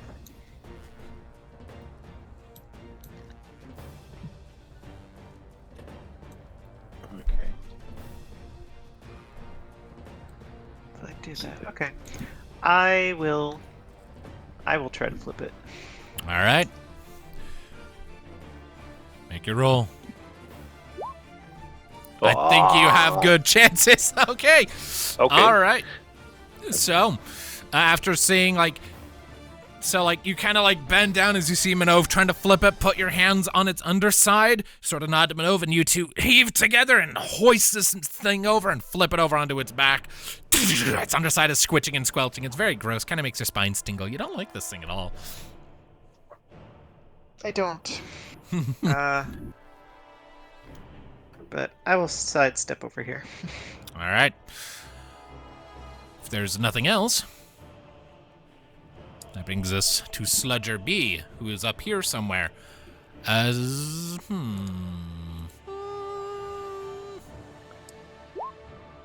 going to be unwise, and it's going to start coming back. Sludger A is currently upside down and prone, so it needs to make a dex save to see if it can flop its heavy ass back over. And it will fail. It remains prone. Now, I got my foot on it. Now, a prone creature has disadvantage when trying to attack other things, right? Yes. Okay. So this thing is... Its spikes are still going to start shooting out, one at Kari and one at Shianor, but it's going to get disadvantage on this, so... well, that's going to be a 20 against Kari, and a 10 against Shianor, so... Kari, I think you're getting hit. Ow. It's almost like a crossbow bolt, you know? All right, so it will eat up your 8 temporary hit points, and 4 actual damage will make it as one of its spikes manages to, like, get you in, like, your ankle, and you take a step back like, bitch. It got me.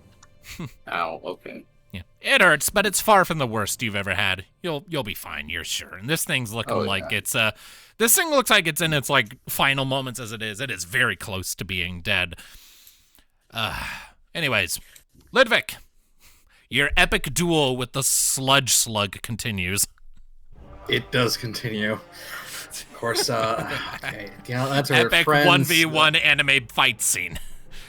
It looks like it was a little worried because, you know, the people were taking some hits, but it looks like they're back up. So Ludviek's going to just try and finish up things here. So can actually join the, you know, he's keeping this one at bay, but need to take something down. So do you want to try to use your strength to shove it onto its back?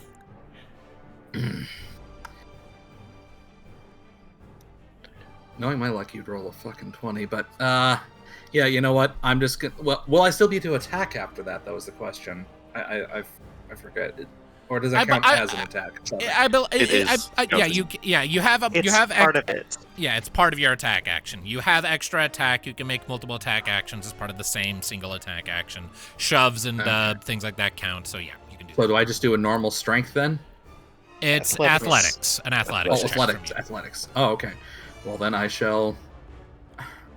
The crazy thing is actually the crazy thing, but it's my athletics versus their athletics, right? Yeah, you have to beat a 16. Yeah. Okay. All right, let's go. It doesn't matter what I do. Kind of seeing that everyone else has had good luck with this, so I was like, well, might as well try it. You bend down and start trying it, and like you hook your fingers under, and then one of its spikes kind of shoots out. It doesn't hit you, but it does force you to like drop. It's like, fuck. Bless. Oh, right. I had bless. doesn't work on We skills. just said that but doesn't work it's there. still an attack on some sort. No, you already are. We've already rolled it one way. Let's not get caught up on it. It's let's fine. not go. All right. Well then, he gets moved. That fine. Fuck it. All right. Clung. Hang on. All right. So that's technically a 17 plus a Now it 20. hits. Does it 20? Because these things, when they're upright, have an armor class of 20. All right, then here's damage. And here's, what was it again? 2d6. Is your Thunderous Smite still active? Or is that only for it's one active. attack? It's active active. for 1 minute. Until you 10 hit. rounds. Until you hit, but you already hit. I thought it said continuous, though. Hang on. Let me double check it. Thunderous Smite.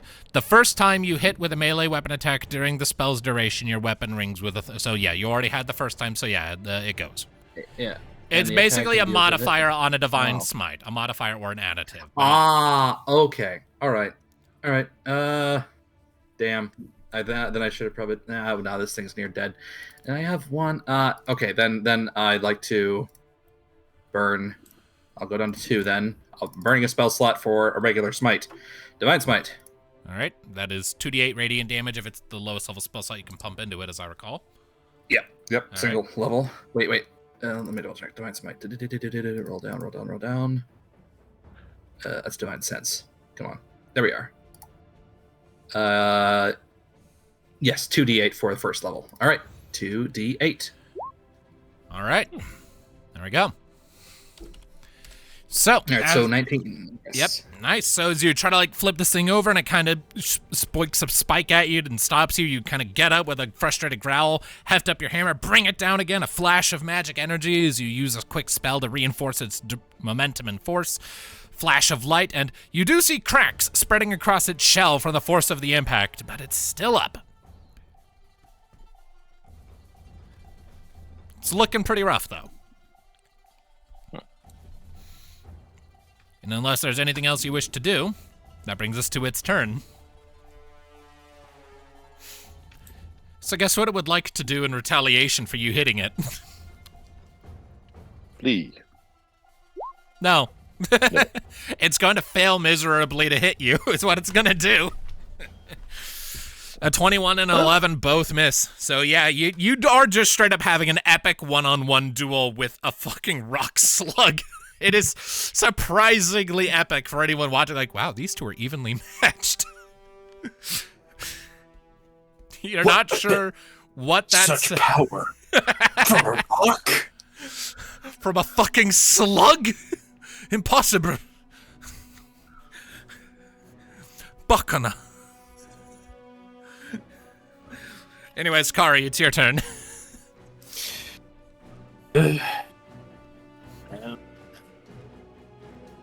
I know what I must do. Then do it. I am going to stab Sludger A in its soft underbelly. All right, roll it. Sounds Yeah. like a sensible thing to do. I'm So. not going to stab Sludger A in its soft underbelly. Yes, you are. It has an armor class of 10. Yeah. You also have bless. I mean, its armor class is reduced to 10 while it's rolled over, so a 12 does hit. Excellent. You don't need to roll damage. It had a single hit point left. How do you want it to die? I'm just stabbing it. All right. So, Nothing fancy. so yeah. Did somebody order Kari, escargot? Kari doing nothing fancy. This thing stabbed him in the ankle, and he just kind of for a second, just you know what? No, fuck you. Sink. Just starts kind of going psycho on it for a second, just stabbing it a few times before it falls still. It's honestly a little alarming. Ugh. Just a minor crash out from the pretty boy. Minor, Anyway. but utterly justified. So that Sludger is out. All right, that's your action. Do you want to move at all, or are you happy where you are? Okay.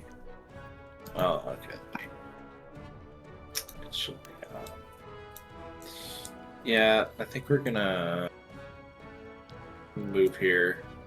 All right. So, with that then, it comes to Jorna, who is going to see that Ludviek is having some trouble with his foe. So, let's see here. Let's see here. I need to remind myself. Bless is concentration.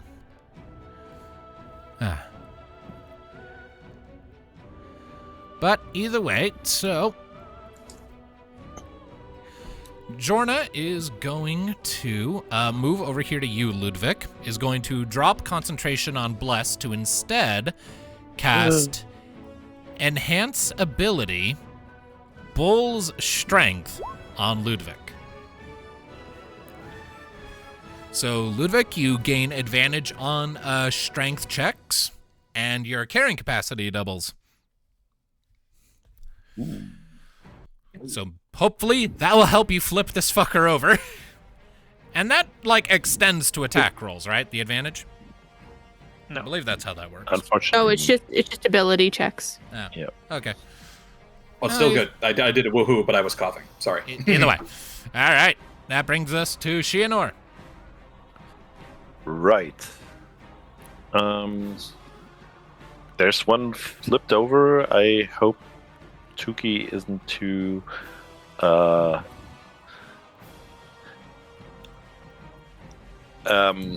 Tuki doesn't mind that I'm gonna go over and stab it.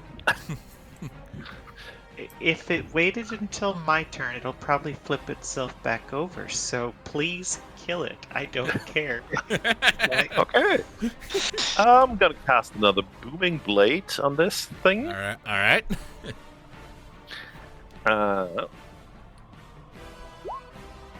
Oh yeah, you stab it. Should work. I'm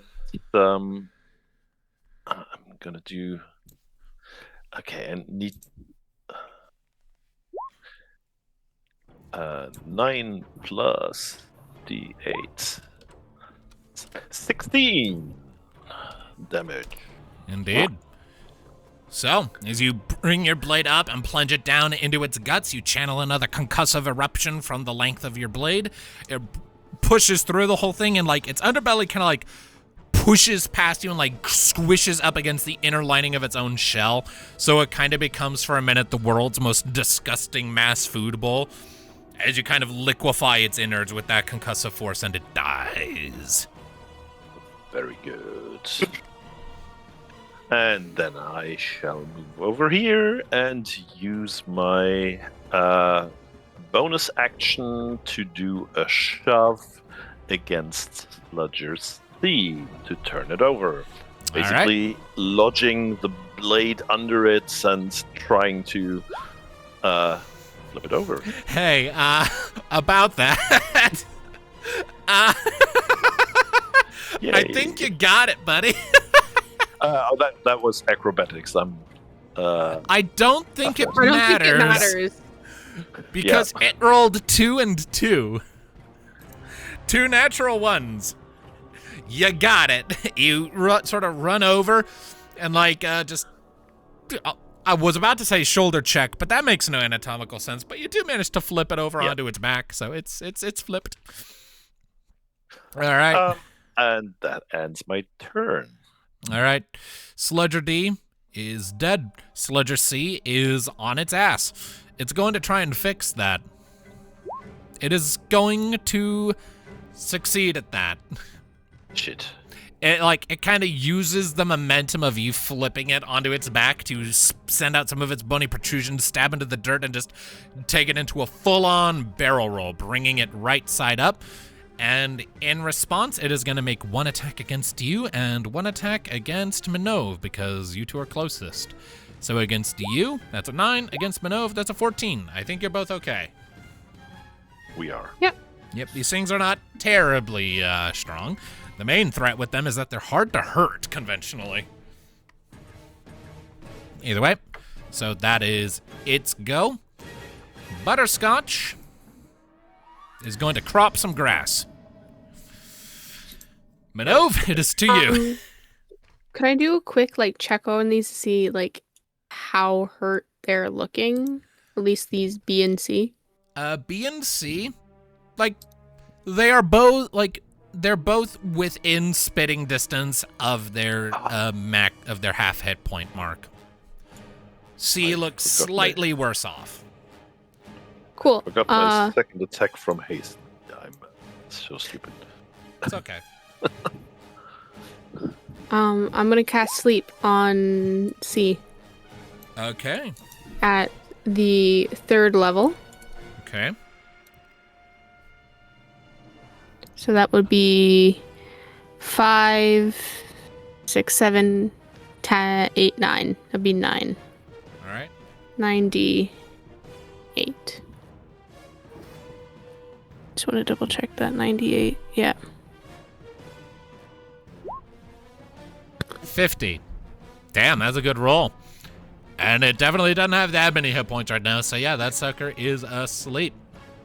And whatever it does do, would that be able to transfer over? Whatever's left over, would that be able to transfer over to Slugger B? No. Not quite.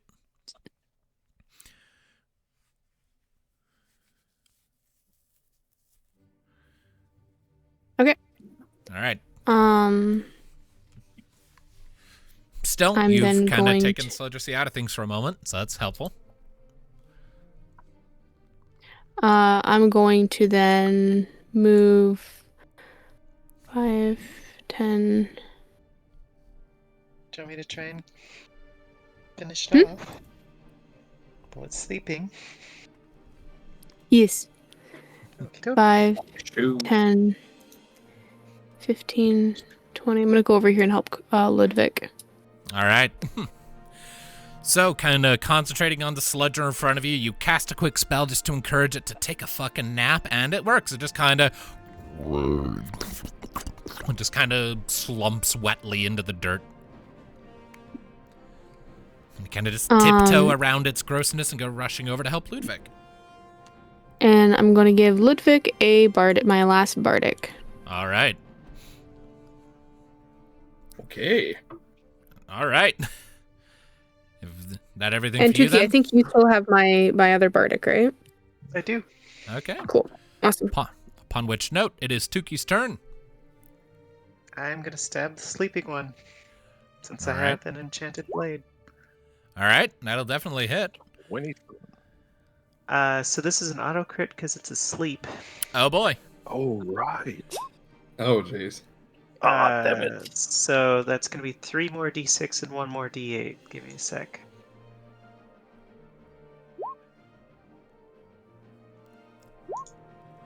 Ouch. So that's 29. That's numbers. How do you want this thing to die? It had 28 hit points left. Woo! Right, one over. Nice. I think she's just gonna crouch to kind of see as close to the underside as she can, and then just pull back and, like, right at the edge of where the shell almost touches the ground, just slide the blade all the way through. The world's longest decapitation. Yeah, let's go. Yeah, Win for the girls. So you definitely kill it as you basically sever shell from form, and an inordinate amount of its grayish, frothy blood just kind of starts slopping out. It's extremely disgusting. Ew. But it is dead. You want to do anything else with your turn, or are you good? I'll probably... I don't have a lot of things. What am I... Sorry, I gotta check what I actually have available. It's all good. Take your time.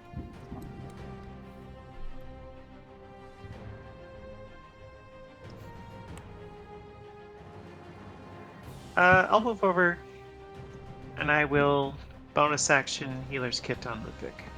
Okay. Ah. Cool.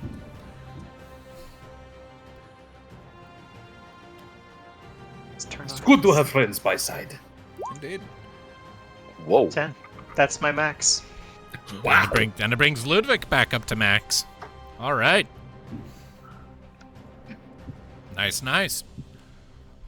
So, if that's everything then, that brings us to Sludger B. Sludger B currently has a birdman and a lion man surrounding it. It is going to make an attack against each of you. Kari is not hit. Shianor Correct. is not hit. Because, fuck me. I don't think these things can hit you. They can. I don't have the shield spell up right now. But your armor class is still like 23, right? That's with correct, shield. Ah.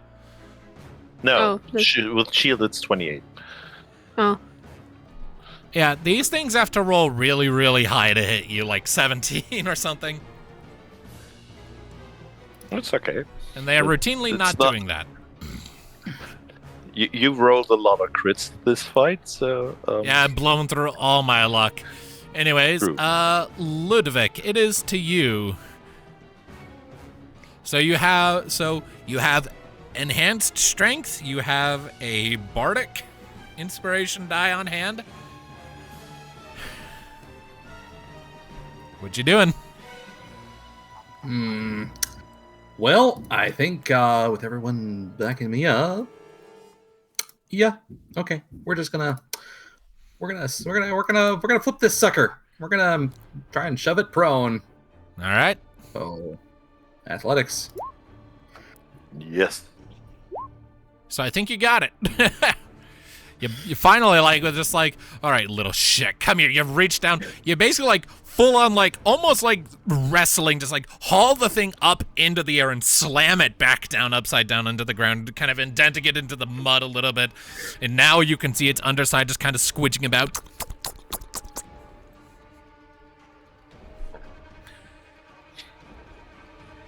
All right. Only one way to finish it. With a hammer. A natural fucking 20 too. Ludviek is basically done with the games. And also it's vulnerable, so this damage, so whatever you roll is already going to be doubled.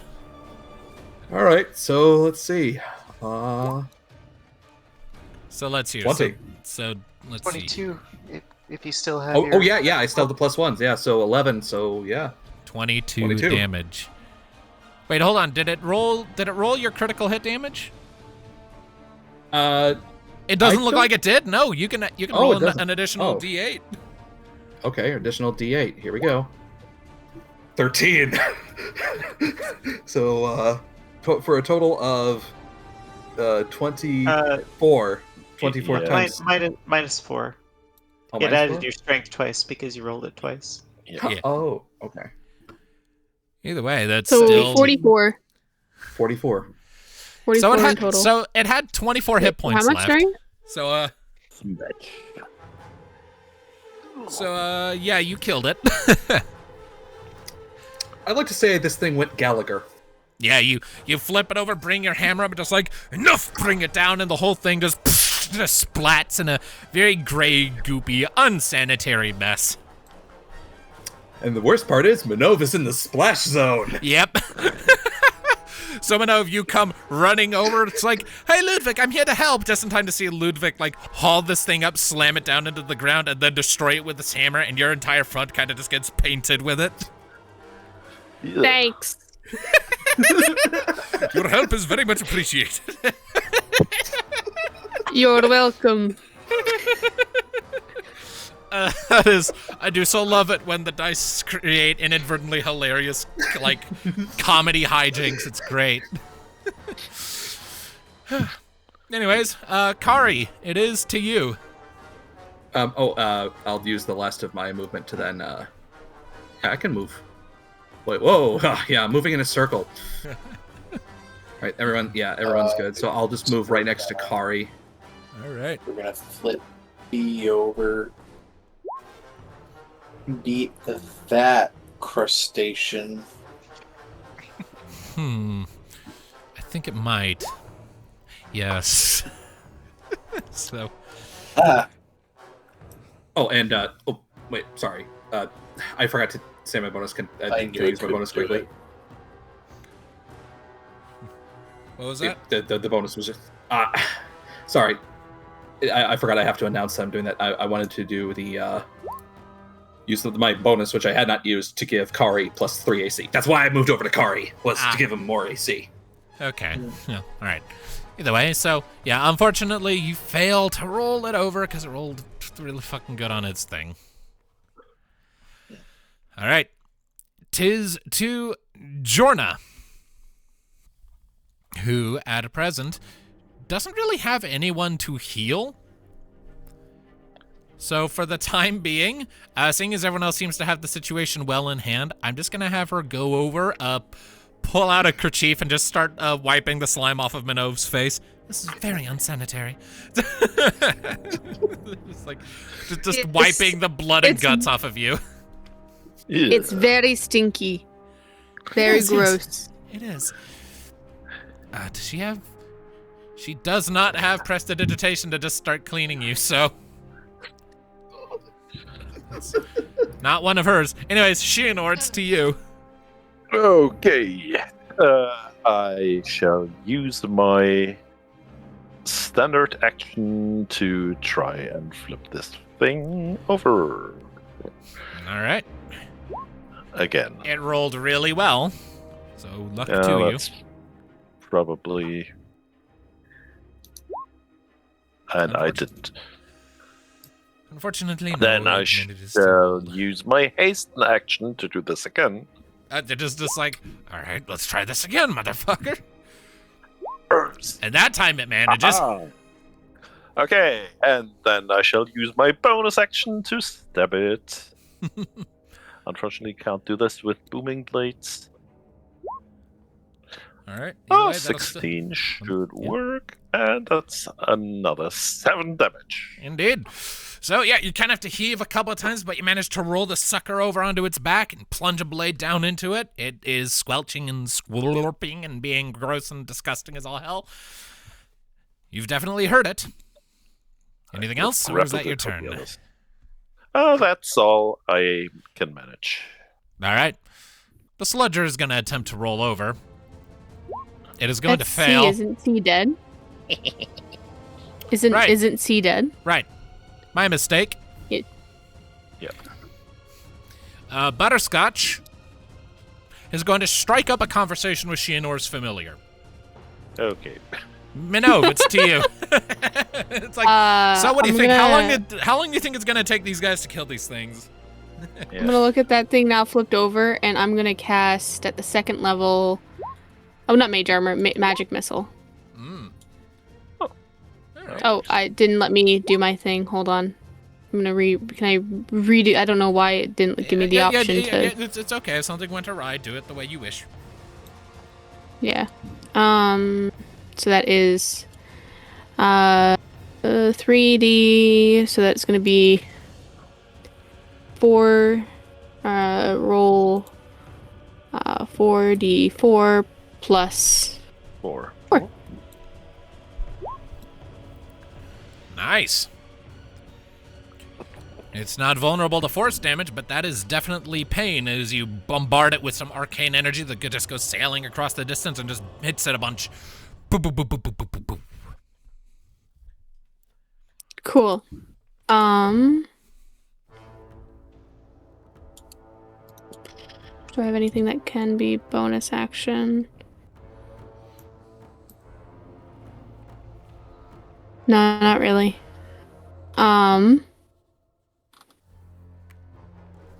You know what? Actually, yes, I do have a bonus action thing. I'm gonna expend a sorcery point to regain a level 2 spot back. Actually, so I'm gonna do use my sorcery points to regain that level 2 spot back. All right. Coolio, and that's my bonus action. All right. Nice. Which brings us to Tuki. Wait, 1 sec. Good. Seeing it flipped over and not really wanting to get close, Tuki's just going to sheath her sword, pull out the hand crossbow, aim, and fire. All right. Give me an attack roll. 18, I will add or if it's prone. It's upside down. Its armor class is 10 at the moment. So 15. But it had 5 hit points left. Jeez. So Nice. you whip out the hand crossbow, aim for a second. It's like, oh, this thing actually feels really nice in my hand. Fire off a shot at your target. A little gap in the side of its shell. The bolt goes flying right in, disappears inside, kind of moving past its like bone protrusion. The whole thing like and just slumps and dies, and it's very gross.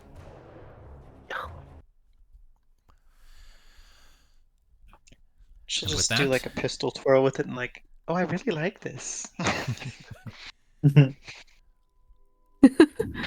I'm gonna immediately cast Prestidigitation as soon as we're out of combat.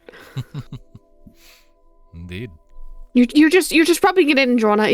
Hang on. So, like a cartoon almost, you kind of just take a step back and out of the gunk covering you, just letting it all hang in the air where you were standing, and then just let it fall into the muck. Yep. It is all very fuggly and gross. Ew. Well then. Jorna kind of nods to each of you in turn. I see Ludviek was not exaggerating in his storytelling. If anything, he undersold you. That was very gross. So, what is going on here? What do you know what these things are? Or Well, anyone who wants to see what they know about these things can make a nature roll. Ludviek knows exactly. I know everything, I know nothing, according to the rules. Alright. You know nothing, Jon Snow.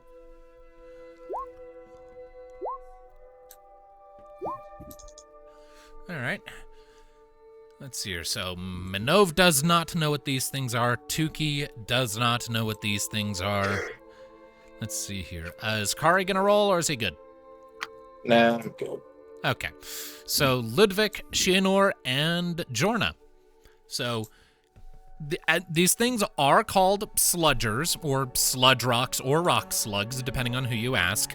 And they're a fairly common type of creature to be found in deep, sort of more humid wildernesses. The Forest of 1,000 Rivers definitely fits that description. They're largely scavengers, carrion feeders for the most part, who sludge and slide along the forest canopy, usually sticking close to bodies of water, which would explain why they're hanging around here. The ground here is pretty wet, presumably from a groundwater buildup, and they find carcasses or anything that's rotting and will just crawl on top of them and just slowly digest them over the course of days before slopping on to the next meal. They're actually very good for local ecosystems on account of the fact that, for one thing, they clean up corpses, but for another thing, the mucus trails that they leave behind are a very powerful fertilizer because it's also their form of waste disposal. More often than not, wherever these things move around in sufficient numbers, you'll find just paths of abundance additional plant growth. Usually mushrooms and mosses, but other stuff too. So, that being said, they can be dangerous, as you've seen, on account of the fact that they have these bony protrusions that can shoot out of their armored hides to attack anything nearby. Landmines do not exist in a medieval setting, but if this were a more modern setting, people might call them nature's landmines. Minnove is actively like, oh my god, this is disgusting. The thing is, however, they are scavengers. And Ludviek will make his way over to the destroyed cart. And he's going to want to examine that cart, because if they're scavengers, it's very unlikely they did damage like this. And I assume the carrion smell wasn't coming from the creatures. Ugh. No. It might have been. It's so gross. So do we need to do an investigation or something? Or do you need me to roll something? Or Would you like me to take a look at the Vic, or would you prefer? I just had him start them, but Yeah, let's do an investigation, yeah. all right. I'm painfully average. All right, a 10. Jesus Christ. So, Ludviek, you kind of start looking it over, and like, you will kind of make the same observations that Ludviek did. It's like, these things are scavengers, and with how slow they move and their position low to the ground, it's not likely they could have done damage like this. Tuki, on the other hand, you kind of turn on Witcher sense from The Witcher 3 and just look around for a second and just very rapidly start getting a feel for the situation. So, what you're able to kind of piece together as you're looking around, Tuki, is it does look like some other creature, perhaps a Gisnor or some other type, something aggressive, struck this wagon and toppled it. There are signs, largely covered up now, but barely visible in some of the surrounding environment, of a struggle and other things that might have been covering the ground that have since been cleared out by the sludgers. You would guess that this is the supply wagon that was sent to the monastery. that got hijacked en route by some large beast, its pilot killed, and the leftovers left in the mud from the containers were then picked over by the scavengers. This all probably happened several days ago. Any chance of tracking down the creature is slim to none. And that's the unfortunate facts of that. A tragedy, but it just means you all made the right call packing additional supplies to help the monastery out in case of such an event.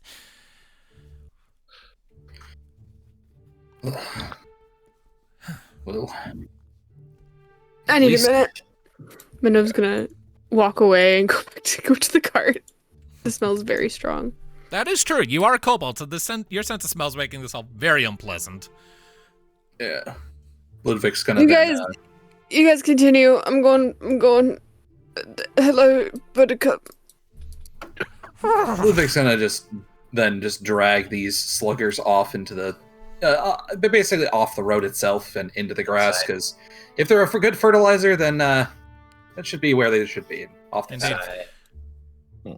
Was that impulsive? I bet they do smell bad. But no.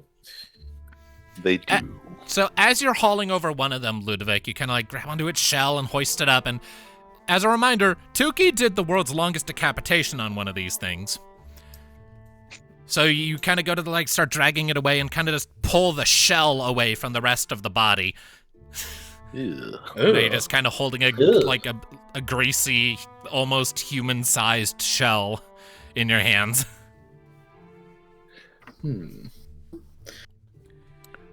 How hard is this?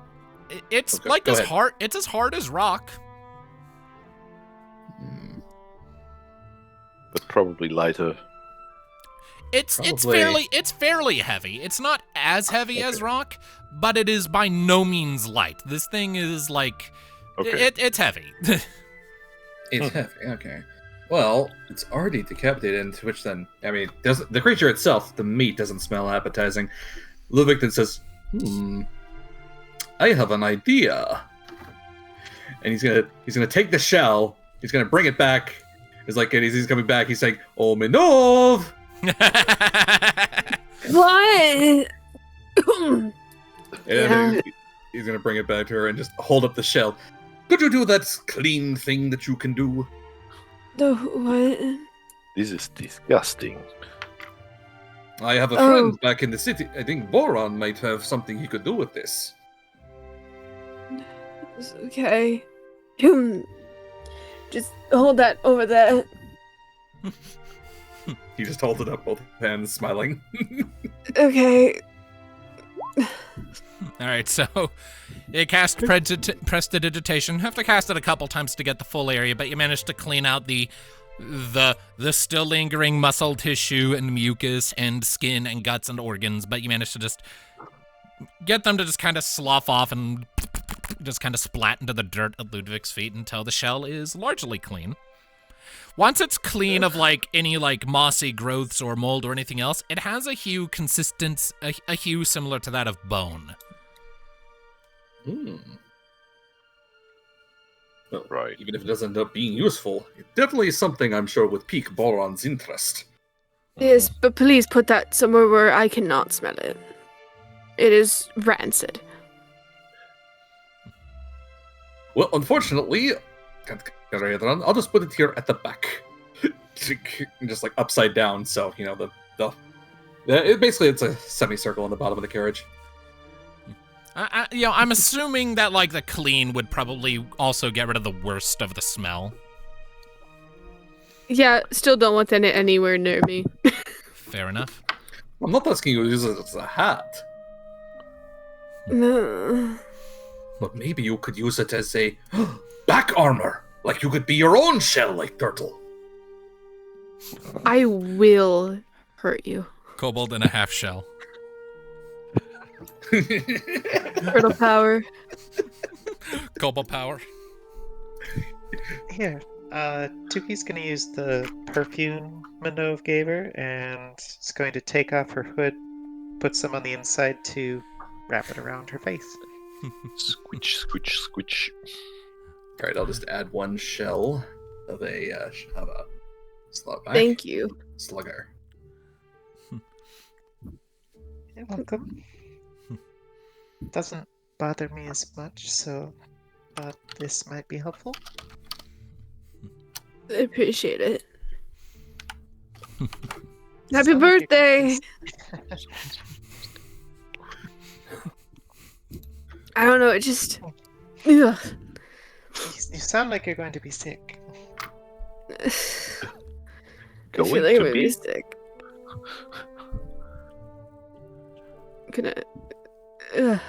I'll be fine. I'll be good. You all do your investigation. I'm not Look sure there's more into it and not stuff. I'm not sure there's necessarily much more to find. Well, then what are we still doing here? Let's go. Ludviek was fucking around with the shell. Oh, Ludviek, stop fucking around. Let's go. Oh, if we can get out of here, the sooner the better. I agree. Oh, Jonah, you can't blame me after all. Like, how often do you come across shells in such pristine condition? I blame you. I do. Me. Minnove. I blame you. The Sludge's presence is hardly his fault, Minnove. It's I blame alright, you. it's alright. You should see what else she's blamed me for. Kind of quirks an eyebrow at you. What misadventures have you gotten up to that you haven't told me yet? Well... I'd have to go You through ever heard the of again. Malaysia? Not much. What? I didn't catch that. What'd you say? Ignore. I said, have you ever heard of Malaysia? Okay. It's so out there. I'm sorry, that actually got me. I don't know why. Is this like a reference to the Malaysian dub of DBZ? No. Okay. I don't know what he was referencing. What do you It's guys just- do? What are you it's guys doing as beat cops? So I blew up Malaysia. Oh, a Johnny Test reference. Gosh. Okay. That would explain why I don't let's get it. All right. Let's get out of here before the whip cracks start. All right. So, piling back into the wagon, you proceed on your way, moving forward through the forest. Give me just a second here to pull up some appropriate ambience.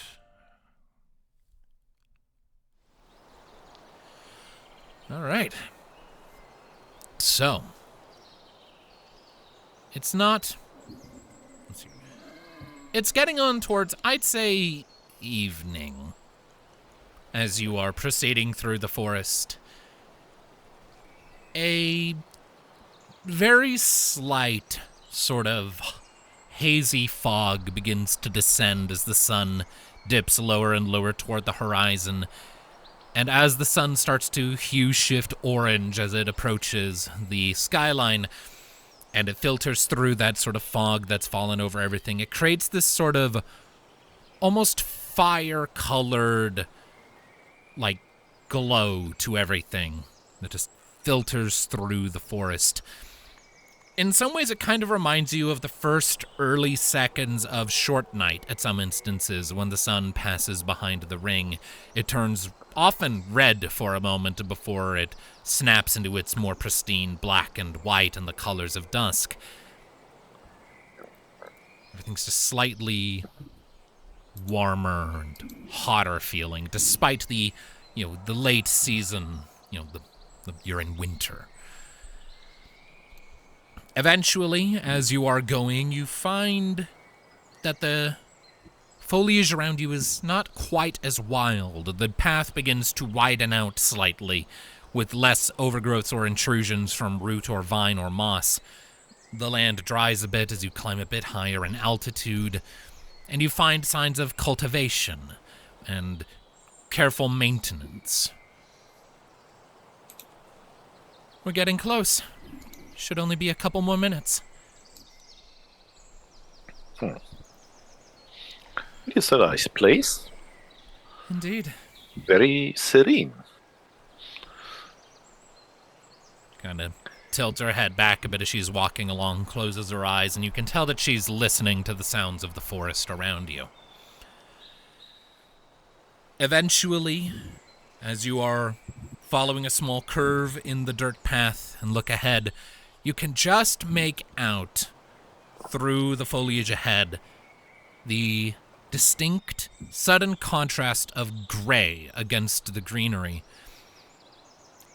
And as you approach, it sort of parts, and you recognize a sort of cobblestone wall that the path leads up to, a wooden gate. I'd say about maybe 12 feet tall and 10 feet wide, set into that cobblestone wall. And just beyond it, you can just make out the sort of domed wooden roof of a structure, presumably the shrine you've come here to see.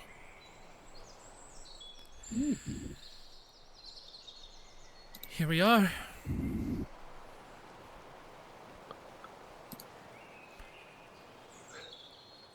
Huzzah! Alright, so Alright. just checking on them or giving them the supplies and... That's the plan. Head on in, give them the supplies. If they have anything to tell us, we hear them and then go on our way. Sounds good. Okie-doke.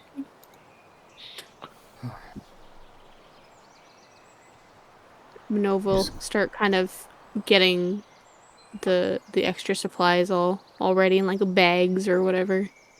All right. So they could just hand them and be like, alright, have a good day, bye. Fair enough. Your delivery is here. Minnove's so done with this forest. Can't really blame her, honestly. It's not been the best time. So you come up to the wooden gate. Butterscotch kind of comes up to a stop, snorts. The gates stand closed.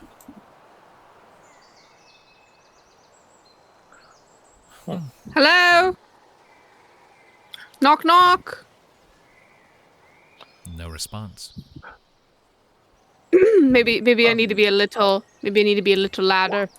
Knock Oh. knock.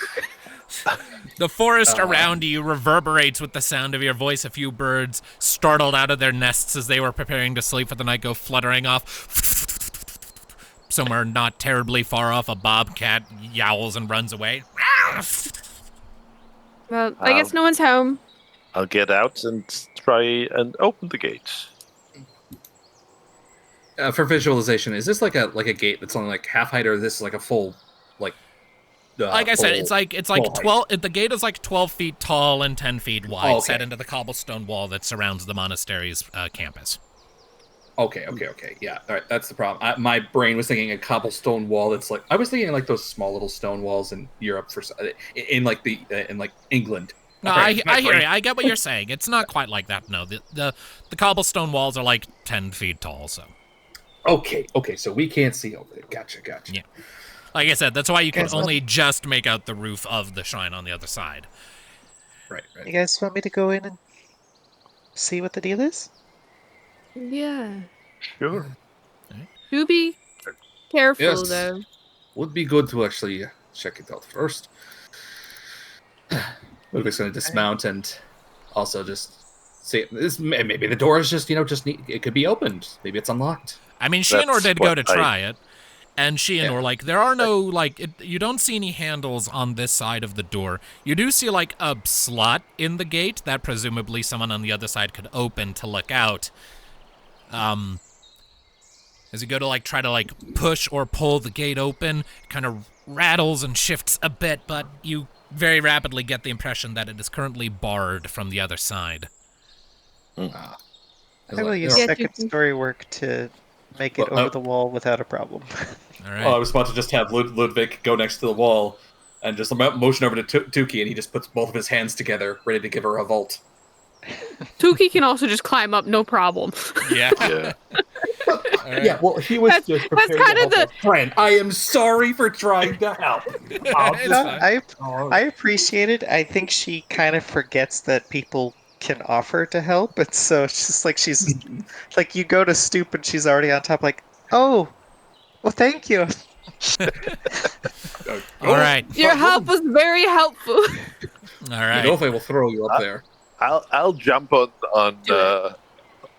Ludviek and let him give me a boost. And Okay, yeah, sure. I was just going to open it. Well, it's who knows? There might be problems on the other side. Who knows? could be heavy. It's fine. All right. So, And then Ludviek is going to She's try gonna- to throw Minnove. She's gonna tell them it's her birthday and they'll let her be. That's how it goes. It's the rule of birthdays. What do I roll to throw Minnove? oh, you're throwing. I can open the gate. Tuki needs allies. That's for sure.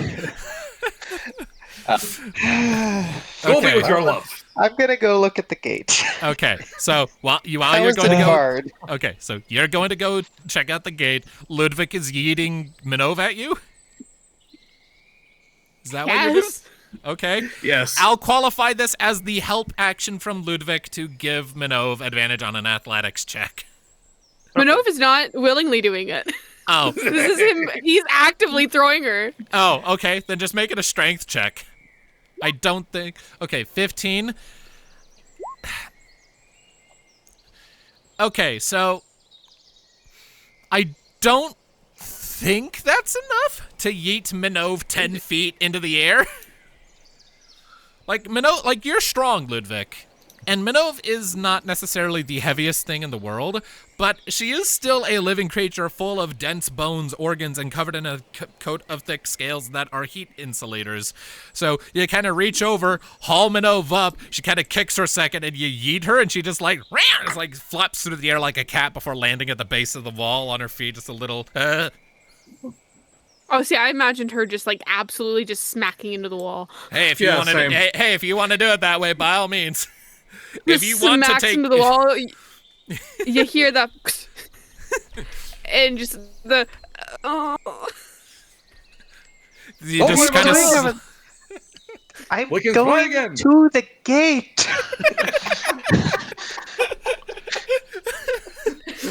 Jorna just looks at you, Ludviek, with a raised eyebrow. This is why I blame him. I suppose you could blame him wonder for why? that one. This. I'm gonna go back Ludviek in will the just car. be underneath her to catch her when she falls back.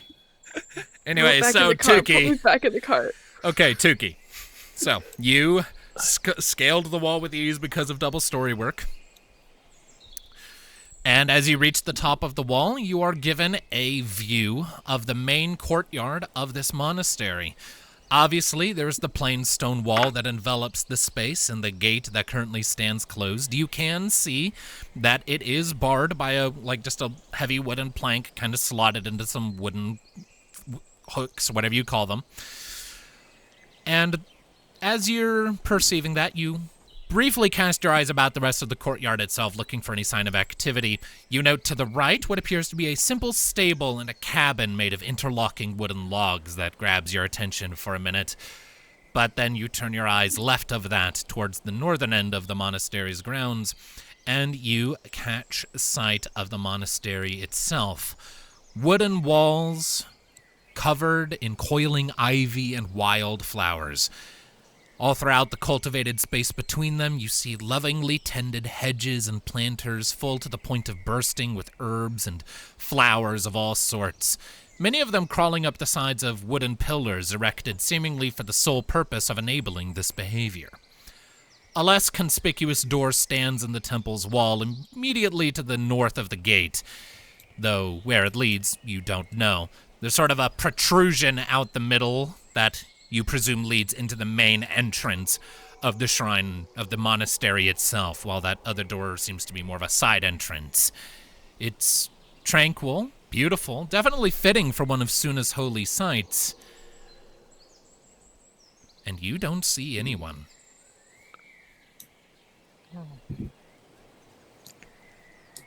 Well, I will hop down and unbar the gate so I can open it. All right. Easy enough. Muscles strain a bit as you kind of heft up the big wooden plank and then toss it aside. Pull open the gates. The wood groans a bit. The metal hinges are not necessarily out of shape, but they squeal just slightly as the gate pulls open. Butterscotch eagerly trots in, pulls the wagon in. It looks like there's nobody there. That is unusual. It is. Are they taking a nap? Is it nap time? I mean, it's evening, unusual. so it's possible they might all be having dinner, but... I don't know. Something doesn't feel right. Let us check. All right. So, you have this large open space. What would everyone like to do in it? I roll perception. All right. What are you perceiving? Yeah, what are you looking for? Anything that feels suspicious or out of place for this temple. All right, a 15. As you're looking around a little bit, kind of taking stock of things, it is all very lovely and very well tended. You can tell that, but as you're looking around, you start to notice just a handful of details that indicate to you that maybe someone hasn't tended to this spot in a handful of days. Because as you're looking around, you notice that, for one thing, there are more like pine needles and fallen leaves kind of scattered around this courtyard than there would be if they occasionally came out to sweep it off. And the growths of like the vines and the ivies around the pillars, it appears just very slightly too much. Like someone forgot to prune them back from the edges.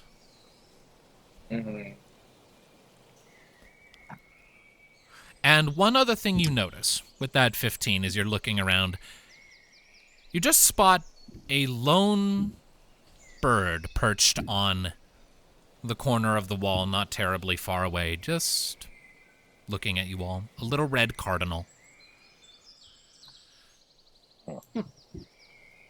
Watches you all for a moment.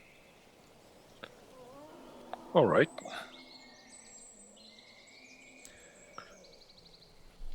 So that is what Kari is doing and what he noticed. I'm going to have Ludviek, well, after the cart's gotten through. Does it look like there's like a... You may have described it, I may have just blanked it out. Okay, is there a spot where like it looks like people park carts or whatnot? Oh, if not... The stable sort of right to the right. It looks like there's also space for like carts to be parked. You can see a handful of like storage crates and barrels kind of stacked about. There's a hay bale that looks like it hasn't been tended for a couple days. All right. If you're bringing Butterscotch and the wagon over, I assume. Yeah, that is the plan. But first I was thinking, I'd probably say we should probably shut the gate just in case. Don't want to leave the door open now, do we? What? Nah. I mean, if something's wrong here, a quick escape wouldn't be a bad idea. All right. And I'll leave Butterscotch here with the stable area. When in doubt, I'm sure you make good wool.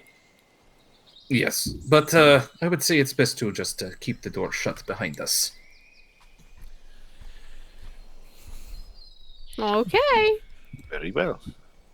Yeah, and he's gonna then spend his little time just getting Butterscotch settled over and the cart settled and turned around, just in case they do have to head out the door quickly. All right. As you kind of bring Butterscotch over toward the stable, as you cast your eyes about for a second, you eventually catch sight of a discarded pitchfork just lying on the ground of the stable. Its prongs darkened. I'd like to take a closer look at that, if I could. Dismounting After I've settled the Butterscotch, so... Sort of dismounting from Butterscotch after getting her into a spot and making your way over to the pitchfork, you get a closer look, and it doesn't take a roll to note that what's darkening the tips of its prongs appears to be dried blood. Any chance I might be able to figure out how old this blood stain is? Usually oxidization, like a medicine maybe? Because oxidization of blood is fairly quick, within like 24 hours, but beyond, if it's more than a day, then it becomes difficult. I'd say medicine or survival. We'll do medicine. Just trying to determine if I can determine age of this blood stain. Looking it over, it's dark, it's dry. Best guess it's been lit this way for maybe a few days. Damn. All right. No new information. All right. He'll set the pitchfork then to the side and make sure, it isn't, someone's not going to run into it. Yeah, gotcha. Make new blood. Yeah. I want to sniff around to see if I can smell maybe any person or thing that isn't like any signs of life, maybe, and or passing of life. Sure. Go ahead and make for me a perception check with advantage. Oh, can I? Sorry, I probably should have. Let's just pretend Ludviek passed along that information to the party. Sorry. I'm kind of assuming all of this is happening simultaneously. It's kind of like when y'all were exploring that dungeon last time. We're currently in a point crawl where you don't get to see the map just yet. All right. So all of this is happening at the same time. So perception, 20. Sniffing around Minnove, the smell of the natural world around you is kind of settled over the monastery, and that does immediately strike you as alarming because it says to you that there hasn't been much in the way of foot traffic here for the last few days. What you can pick up is extremely faint, and it's a mix of things. There's like the cloth and skin smells you would expect of just people going about their day in a space like this. You can just barely pick up a little bit of some sort of animal musk, maybe deer, maybe something else, hard to say for sure, and something else that, for lack of a better word, kind of smells like diesel, but not quite. Okay. It's like an organic-y diesel smell. I will want to follow that, so that will be my... Once I lock onto that kind of smell, I'll kind of follow it around. Thing is, it's more like just kind of like an ambient cloud as opposed to a distinct trail, sadly. It's diluted enough that it's not precise. At least not out here where the wind can blow smells away. If you find anything like it inside, you might have more luck. But for now, we still have 2 more people to scout out this space. Tuki and Shianor, what are y'all doing? Well, Shianor has one of his hands on the sword handle and going up to the door, maybe checking a window or something, and knocking on it, and if there's nobody answering, which I expect he will try to open the door.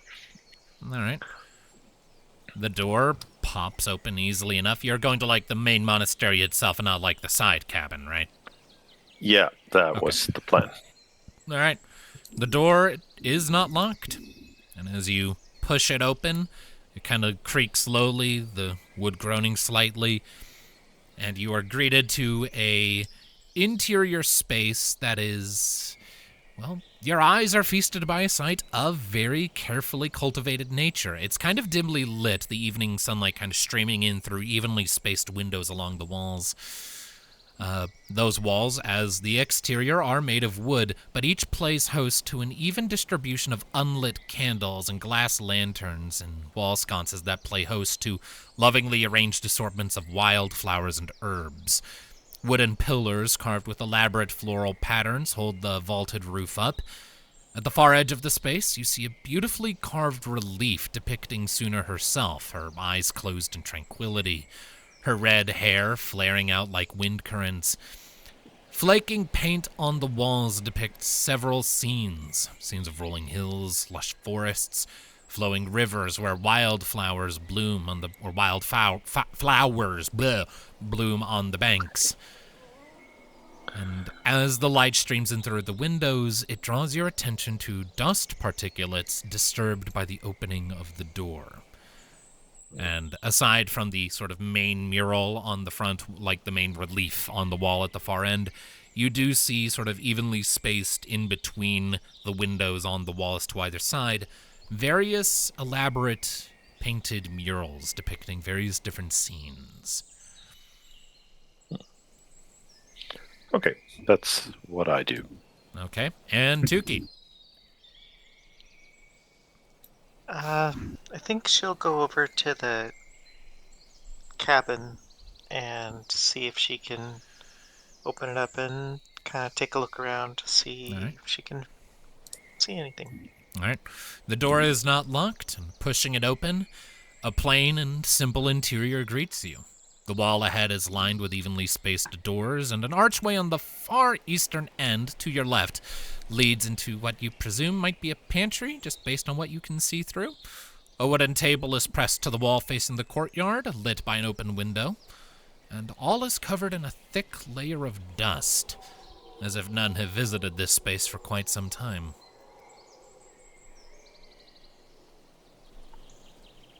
Looks like it might have been guest accommodations.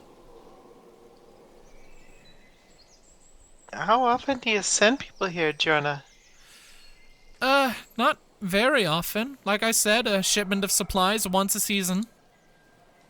Why? This hasn't been touched in a long time. Jorna kind of pokes her head in, looks around. I don't imagine a space like this would see much use. The whole point of this monastery is it's meant to be isolated. Space like this is more a matter of precaution as opposed to anything else. Just in the unlikely event someone wounded comes this way, they'd need it to be able to house them. But they wouldn't even keep it clean? Imagine they would. Strange that it is this dusty.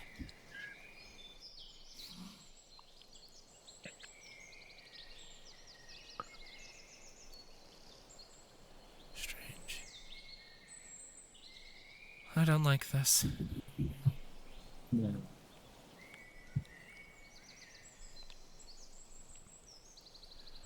Something.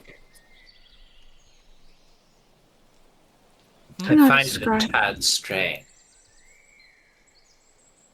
Yeah. There's like an egg or a gassy kind of smell. Very faint. I envy you your nose. I'm not getting anything. Is that something that is there anything that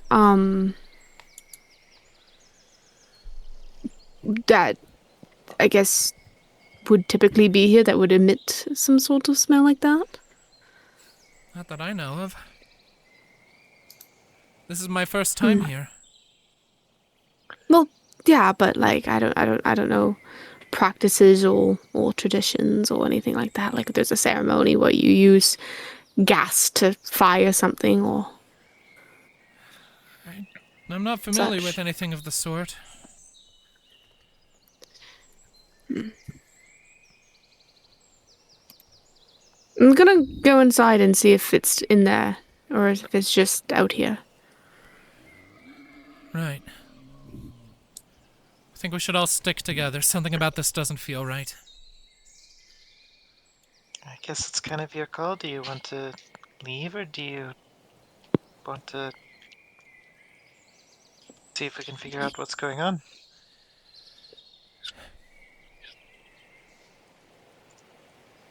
Looks around for a minute. My gut tells me that something is wrong. The vows of isolation aside, the people who live here are my brothers and sisters in the faith. I can't very well walk away if I suspect something's wrong, now can I? More qualified people to help. Well, Number, not more qualified as in more qualified people in number. I understand. Otherwise- Even so. If anyone here is in danger, we'd be leaving them to the whims of that danger if we went to get more people to help us. Minnove's gonna, as they're talking, kind of like still kind of be slinking back to go towards the door of the main building to go inside. We do not yet know what is even transpiring here. For all we know, they could be all sick with the flu or something, and just resting themselves. I don't know. I'm not Seems like smelling a very anything. optimistic approach at this point. Just keep on your guard, and keep on your toes. Do not worry. If there is trouble, you will stand behind my shield.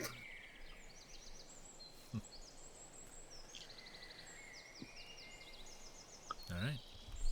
So, where to next? I'm going in the building, Yeah. like the big Yeah, yeah. Were there building. any? You didn't describe any other side buildings in the outer courtyard area besides the stable, right? Yeah, there's the stable, there's the main entrance that Shianor went through, and there is one other side door, sort of off to the left of the main door and way further back. It looks like it just looks like quick access to a different part of the structure, though you can't really be sure where it goes. All right. Yeah. We'll go to the main entrance then. All right. So, stepping into the main entrance hall, you will see the same thing that I mentioned to Shianor, the very slight particulates of dust flitting about. You see the relief of Suna at the far back. There is another thing that in my written narration there I forgot to mention. There is a door sort of under that relief that you imagine leads deeper into the temple. And there are, of course, the paintings on the walls to either side between the windows. But I open that door that goes underneath and try and smell Door that goes just the entrance. Oh, the door that goes underneath the relief? Yeah, Just want to give it a quick sniffer? yeah. Sure, I suppose. Giving it a quick sniff over, things in here smell a bit stronger than they did outside. The wind hasn't had any opportunity to snatch things away, so you catch the scent of kind of lingering, settled, stagnant, the smell of people in here. You can catch the smell of maybe some kind of animal musk again, a little stronger this time. Definitely deer. You've smelled deer before. And that diesel smell is definitely stronger, particularly when you smell at the door. Like the door that's underneath, right? Yeah, the door to under the relief. What genre? Mm. What does this door typically be? Or what would this door typically... This would just Or you lead wouldn't have out. an idea? This would just go into the rest of the temple. This entrance hall would be a place where the monks here would receive visitors, speak with them, make arrangements before directing them to the guest Yeah, lodgings, so- I'm just referring to the door that is under the relief. The one Yeah. that... Yeah, that would just go into the rest of the monastery. A place like this would need to have accommodations for the people who live here, a place for them to sleep and eat, and a place for them to keep their notes, and a place of more isolated worship. All right. I don't know the exact well- details of the layout, but That smell is very much more potent down here, so I'm gonna go down. If anyone wants to join me, they're more than welcome to. I'm gonna follow where this smell is coming from. Yes, I will go with you. all right. So Minnove and Shianor are exploring where the smell is coming from. We still have Tuki, Kari, Looks like- and Ludviek in this room to sort of see what they want to do. I would say Tuki would have gone with the other two. Okay. And you said there was only one other door, so right? Yeah, but there are also the paintings and other things. Paintings. Probably not a good time for like examining frescoes. Other than he's just gonna take a cursory glance to make sure there's like no damage or anything. Like nothing looks like it's out of place. Investigation or perception, your pick. Perception. He's just doing it to see like if things are damaged or whatnot. Okay. Natural 20. Okay, so sort of looking around, you don't see signs necessarily of damage, but you do spot as you're looking down, like you're kind of casting your eyes about, and then you look down, and it's faint, but you see what appears to be drag marks on the floorboards going beneath that doorway. The one the others went through? Yeah, the one the others are gonna head through. Okay. Ludviek is gonna basically point that out to Jorna. He's like, something was dragged. And it went down that way. I see. Alarming.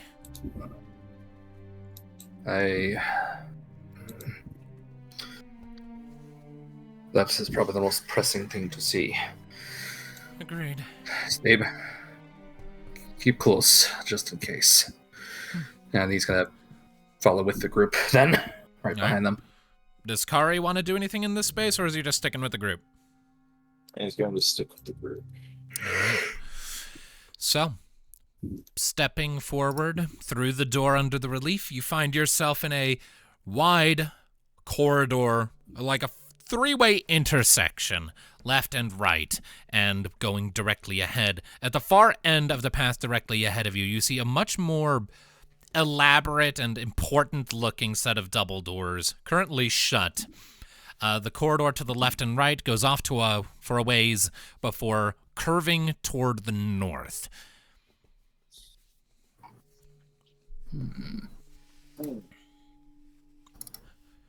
So you can go left, right, or straight. Where is this smell coming? Like, if I was to use my nose, which direction would it be strongest?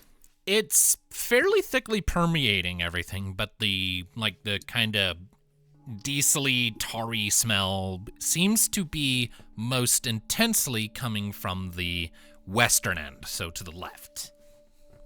So Minnove will, as soon as she'll stand in the kind of like that, like the crossroads, I guess, for lack of a better term, and kind of like sniff around, and then point to the left and start walking left. All right. And that's west. And you said that the drag marks continue to the north, though?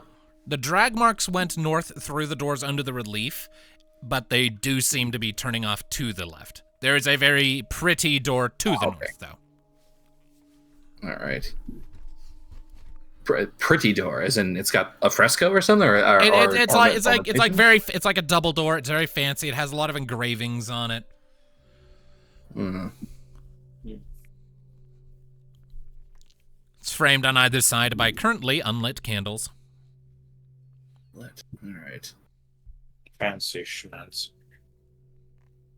All right, then, you know what? At this point, I think it's best not to split up, gang, so Ludviek's going to continue. But let the hound dog find her blood. All right. All right, so if the group is heading down the left path, you follow it for a while. You pass by two doors on the way before the turnoff.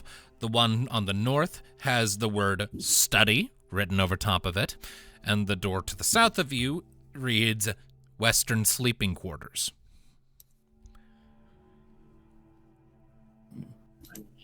Ludviek's gonna okay, you know what? He's just gonna open the Western Sleeping Quarters, see if there's anybody in there, because if it's anywhere, it'd be a bedroom. All right, popping open the door, you see a long corridor just kind of going straight ahead. Windows on the side indicate that this kind of follows the same shape as the front entrance, like it's right next to it to a degree. Let's see here. You so maybe where that side entrance is we saw earlier. The side entrance you saw earlier is still further west than the sleeping quarters. Okay. But, you don't see anyone. Several doors on your left would lead to private sleeping quarters, you imagine, but all the doors currently stand closed, and the candles along the walls are unlit. Unlit, as in, are these candles down to the bare nubs, or do they look like they were just haven't been lit in a while, sort of thing? It looks like they burned through and have yet to be replaced. As if they were lit and then just left. All right. Ludviek is going to just systematically go through each room and open each door, try to see if there's anyone there, and he's gonna call out, "Hello, anyone there?" All right. No one answers you. As you poke your head into each room, you see each room has basically just a bunk bed, a simple desk, a footlocker. The blankets on some of the beds are very askew and wild, as if they hadn't been made before their owners left or disappeared or whatever happened. A few of the desks have, like, open books or other little trinkets or projects on them, but no sign of people.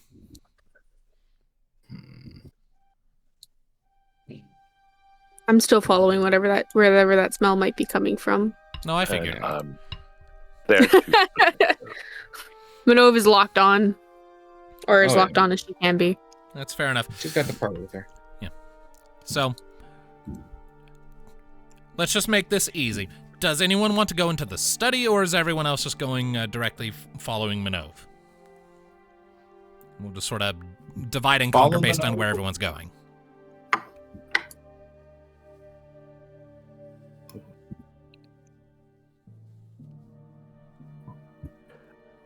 I'm not hearing anyone say they want to go into the study, so I assume everyone just wants to follow Minnove. Yeah. All right. Yeah. I mean, I can have Ludviek go in the study after another turn. So yeah. All right. So, having done a quick sweep of those quarters, you come back, just kind of shrug and shake your head and keep following the rest of the group. Turning the bend, you see a door to your left that stands partially ajar, and another door further on. Everyone who walks by that door or comes up to that door that is slightly ajar, you get kind of an herbal, medicinal scent, almost.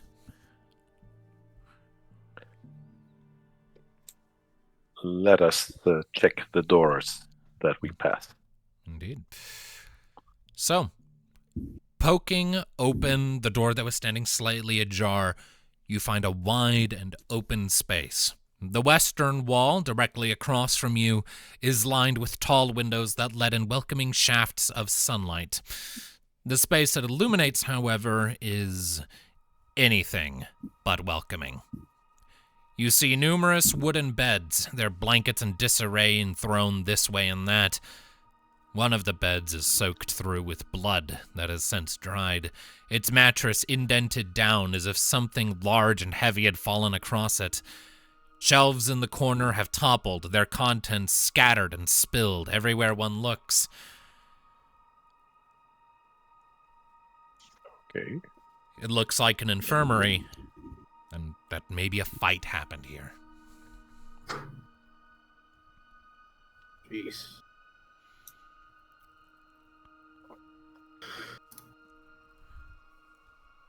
All right, then. First thing to find: are there any bodies?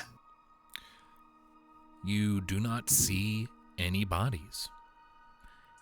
The drag marks you noted before, however, do proceed through and out a door on the southern end of this space. That, by your reckoning, would be that side door that you noticed from the courtyard. Quick and easy access to an infirmary. Yes, but did it look like the drag marks led from the main central area down the way we came, or was it the drag marks themselves were leading out? Oh, wait, I'm sorry. I got my drag marks mixed up. I'm sorry. The drag marks don't actually go through here. I'm sorry. I was looking at the wrong thing. Oh, okay. I was just like... The drag marks kept going. Kept going Okay. north past this door and into the other one you noticed. Oh, so the drag marks went north to that fancy double door then? No. There was a door in the... You know what? 1 second. Is what Minnove smelling like basically where these drag marks are being followed?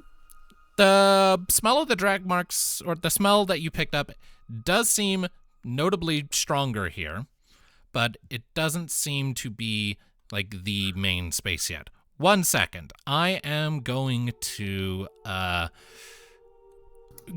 just provide a map for purposes, because trying to describe where everything is in relation to each other is getting bothersome. It's very much a maze. It's not a maze, actually. It's very straightforward in its layout. It's just trying to describe it bit by bit is annoying. Yeah. So you shouldn't be able to see any of my tokens here, but you should be able to see the map that I have laid out. Give me just a second here, and I will reveal the room you are in and your location.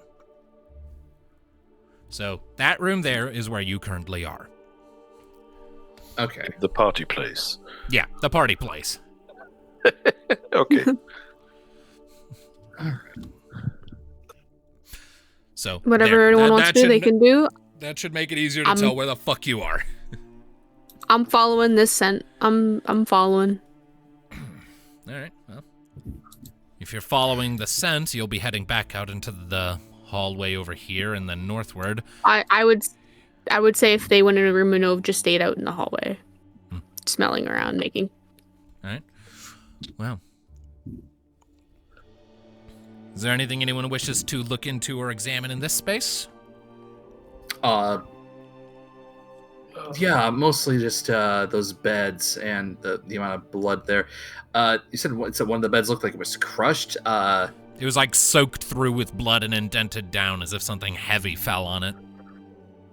I'd like to look closer at that one itself. See, well, can I determine what may have caused something to that? Like, how big? Would I be able to determine exactly how big of a object or something that did this? Would it be like a body just fell on it, or is it like something? You are scrutinizing what you see, so make an investigation check.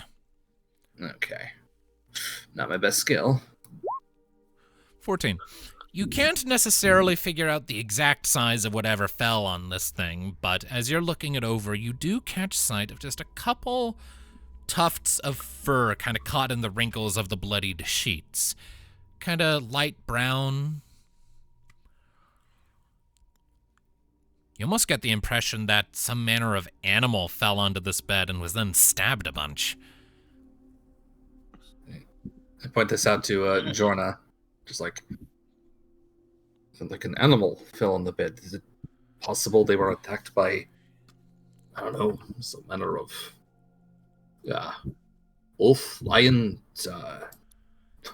any other manner of creature, but this far deep into a shrine? It's just, It's confusing. It's not impossible, but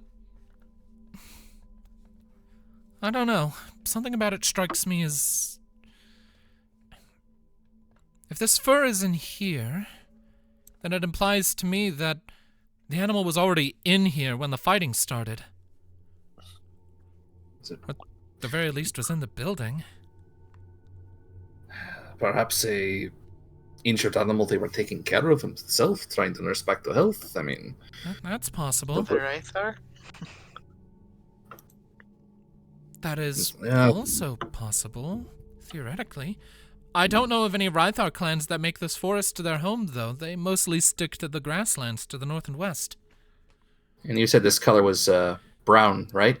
Kind of brown, kind of gray, kind of ashen, really, but yeah, like largely brown.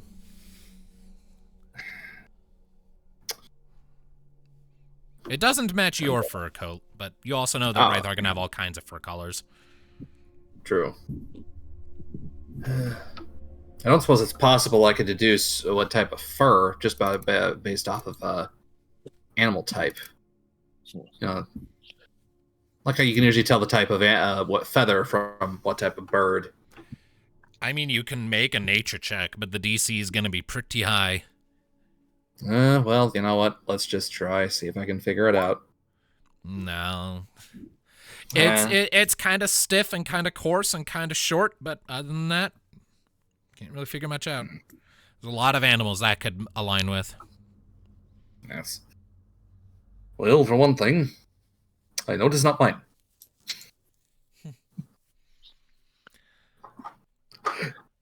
That would be quite a surprise, I mean. It would. It would. I can't figure anything else out here. But that is quite a lot of blood. It is. Curiously, I don't see any smears.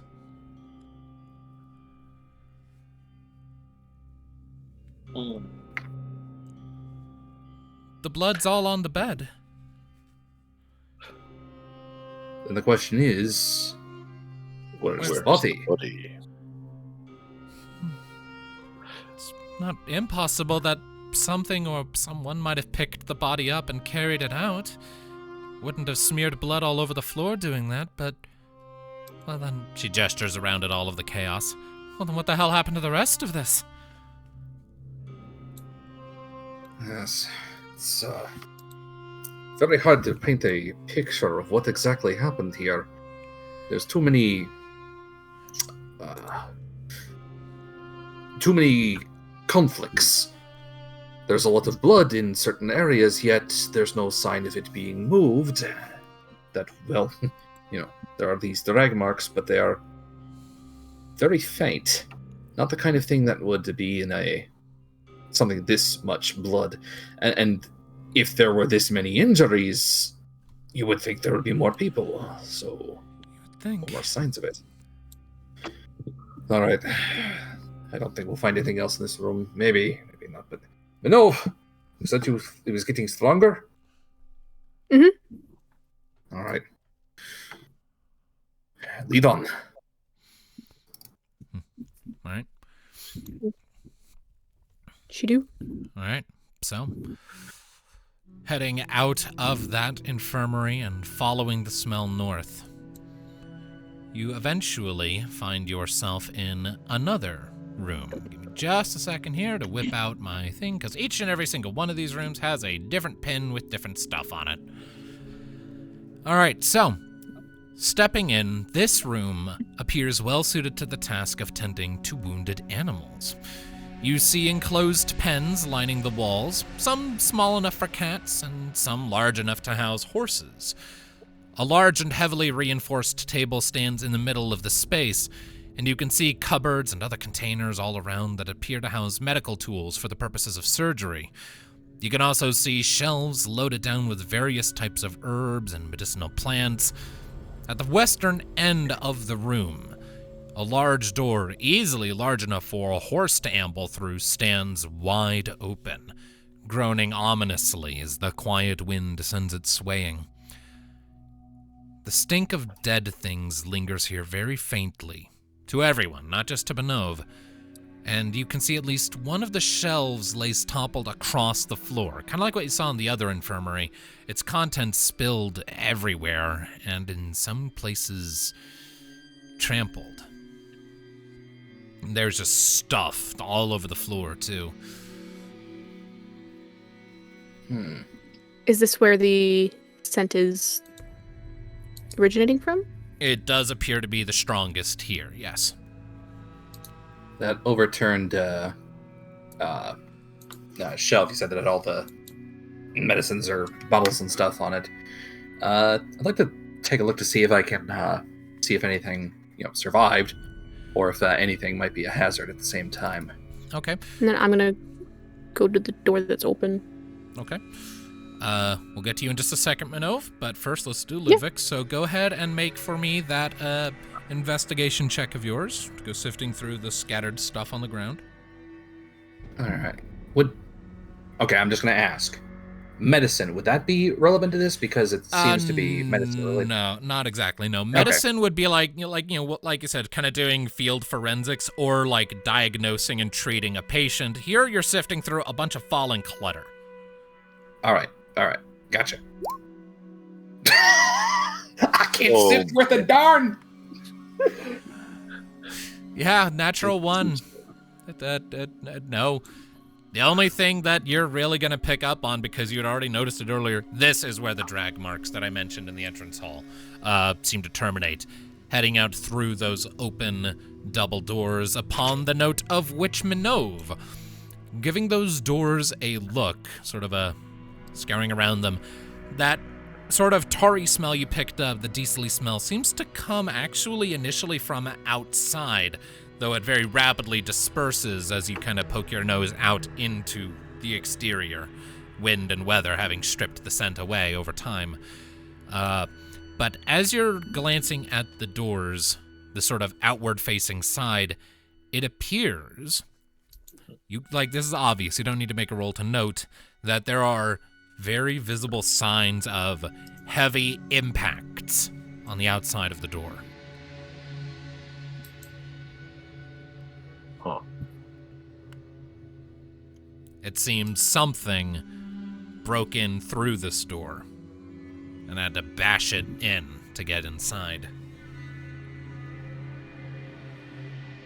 Jeez. It's concerning.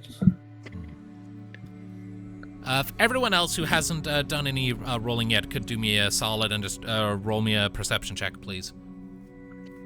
I'm keeping my eyes open, so...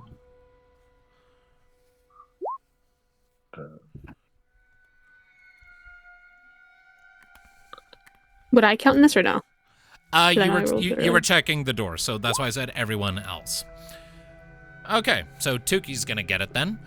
So as Ludviek is kind of sifting through the clutter across the floor and Minnove is examining the door, as you're looking around, you spot. It kind of takes a second. It's kind of partially hidden over an overturned bowl, but you just faintly catch sight of a white glow coming from underneath that bowl.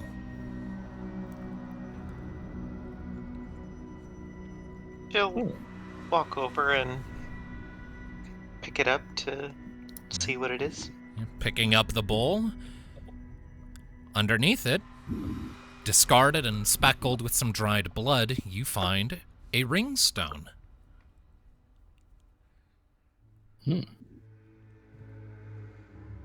Very smooth, very round, as if cut into the shape of a sphere. She'll check to see if it has any runes carved into it, to see if it went to anything or if it was just a casting one. You don't see any runes. It appears to be just a regular casting ringstone. Though where its owner is, you have no idea. Judging by the dried blood, though, probably nothing good happened to them.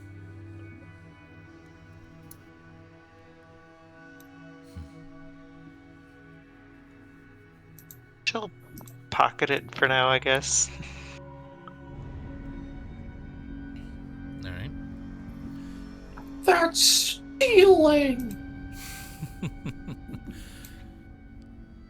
No, it's called collecting clues. Correct.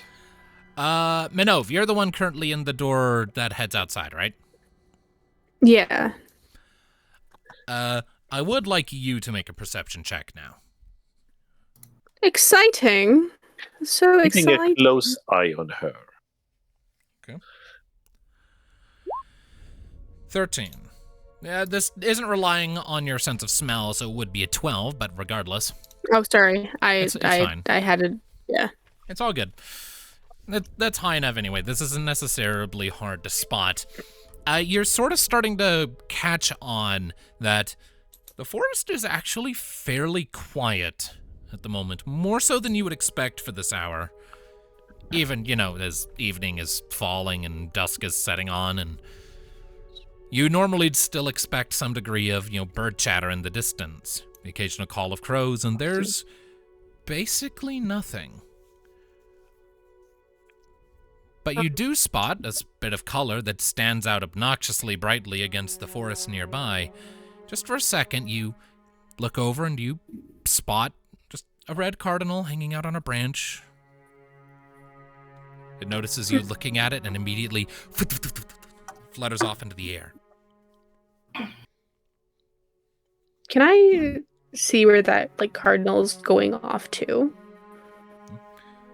Keeping an eye on it, it kind of just flies up and then disappears over the roof of the monastery.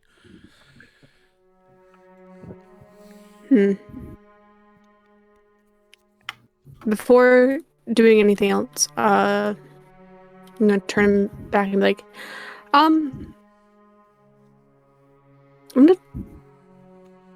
does anyone want to, I guess, come out with me? I'm gonna go outside. Sure. Yes. This would be a good idea.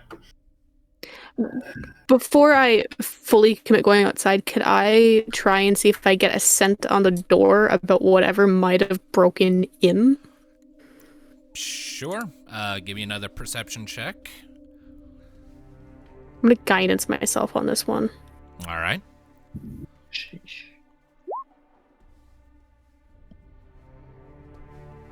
Roll 1d4. So that's a dirty 20. All right. Dirty 20. So, as you sniff about at the door for any indication of what might have bashed things, and you get a kind of eclectic combination of scents.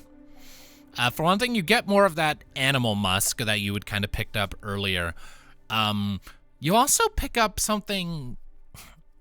It's kind of a similar smell that you've picked up on any handful of times where you might have gotten up close and personal with like a beetle or a cockroach or some other variety of insect. It's kind of a buggy, kind of a bug musk.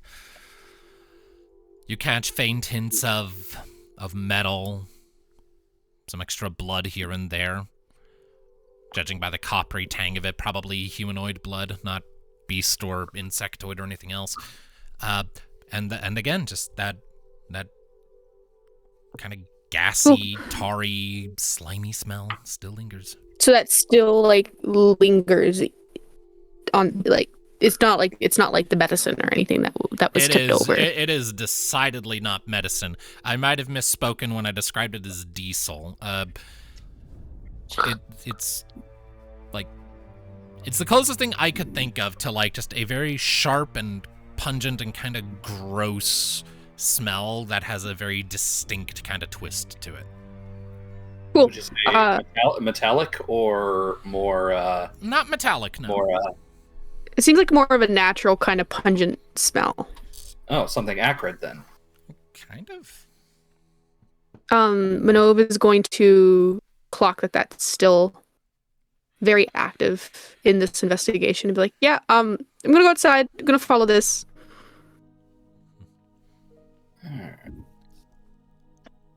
You guys can, whoever wants to stay here and look around and figure out if there's any survivors or anything can. No, I'm not gonna let you go alone. And Ludviek says, "Wait, no, before you go, I want to see if I can. Let me see if I can." He just holds out his hand to the ground, and I want him to use Divine Inspiration. Divine Sense. One of them I can use. Divine Sense. Since we're near, it feels like we're closer to the center of the complex. Might be able to sense something through these walls, or even something else. 60 feet. If you'll allow for a bit of RP, I'd like him to try and feel for Suna's presence to see if he could feel anything that might be off, like feeling the top of a body of water to feel the ripples, if that makes sense. I kind of get you. You're basically just it's like using a game mechanic for Witcher sense, essentially. Basically, if this is a place that is very well connected to Suna because it's deep in nature, then anything that would be off would be hopefully some way to feel it. Well, the first thing that you get is that this space has been thoroughly desecrated. Oh. Like, this was a hallowed, holy place, and it is thoroughly registering to your senses as something turned that on its head. It is not that anymore. And as for picking up anything else,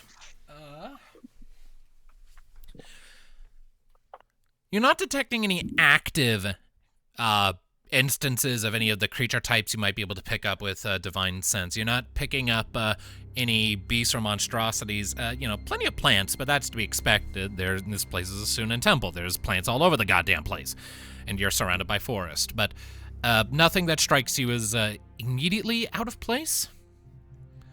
Okay. Let me double check the reading here. But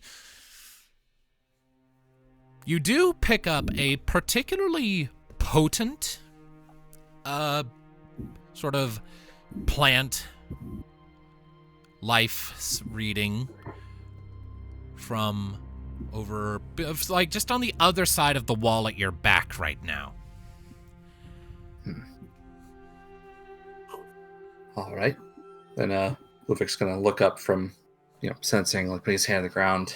He says, turns to Jorna. He says, this place, it's been... Whatever connection to Suna this place had, it feels as if it's been turned rancid. Completely. And there is something. I felt some sort of creature back towards the center of this building. Something of nature itself.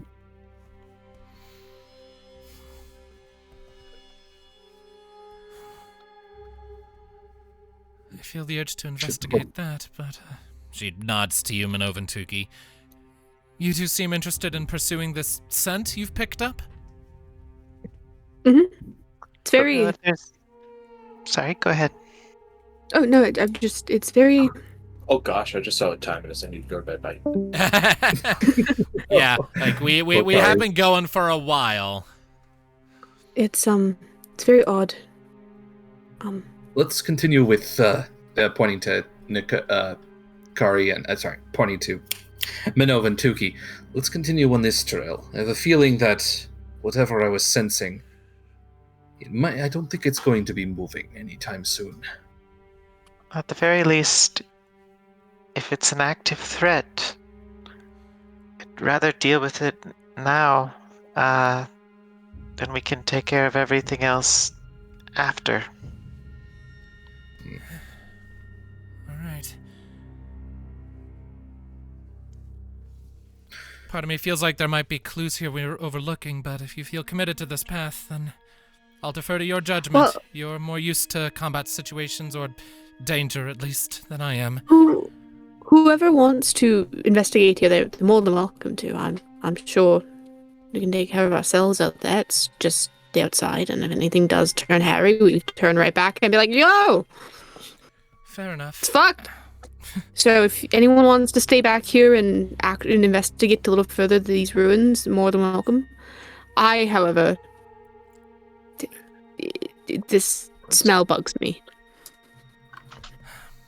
All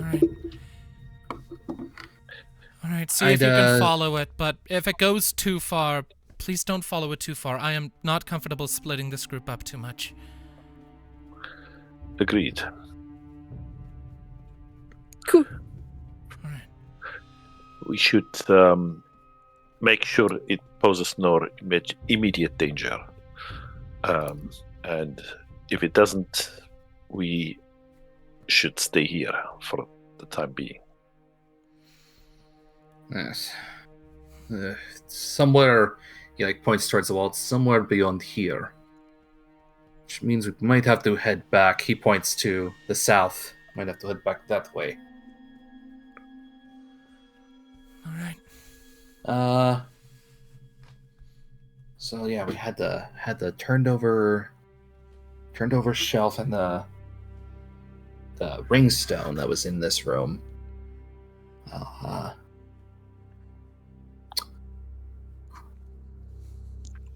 Can I just do one last check to make sure I'm not overlooking something in this? Well, I mean, I had a terrible roll, so I don't. Maybe I just can. I don't know. You've pretty much got everything from this room, yeah. Okay. All right. Well then, I'd like to have us head back south and just well, can't exactly be stealthy in this chink chink, but just try and keep a low Shanor profile. probably is. Yeah, Shanor. You'd say Shanor. You look like one who can. Well, it's much easier for you to probably poke your head in. Try and see if you can tell what's ahead. Surely. All right. So, with that, the group is splitting slightly, with Tuki and Minnove continuing to explore the scent Minnove has picked up on outside, and everyone else heading deeper into the shrine to investigate this plant reading that Ludviek has picked up. And so, as you turn to start your division of exploration, that is where we'll pick up next time, because I, too, am looking at what time it is. I am an hour late giving the cat her food. Oh, So- no. Oh no! So, yeah, Maya is going to be angry with me, to say the least. Yeah. So thank you all, ladies and gentlemen, so much for joining us for this session of Ringlight Fables. We'll see you next time, and until then, please take care of yourselves, keep listening, and don't be a dick. Bye-bye. Thank you. Bye-bye. Bye. Bye.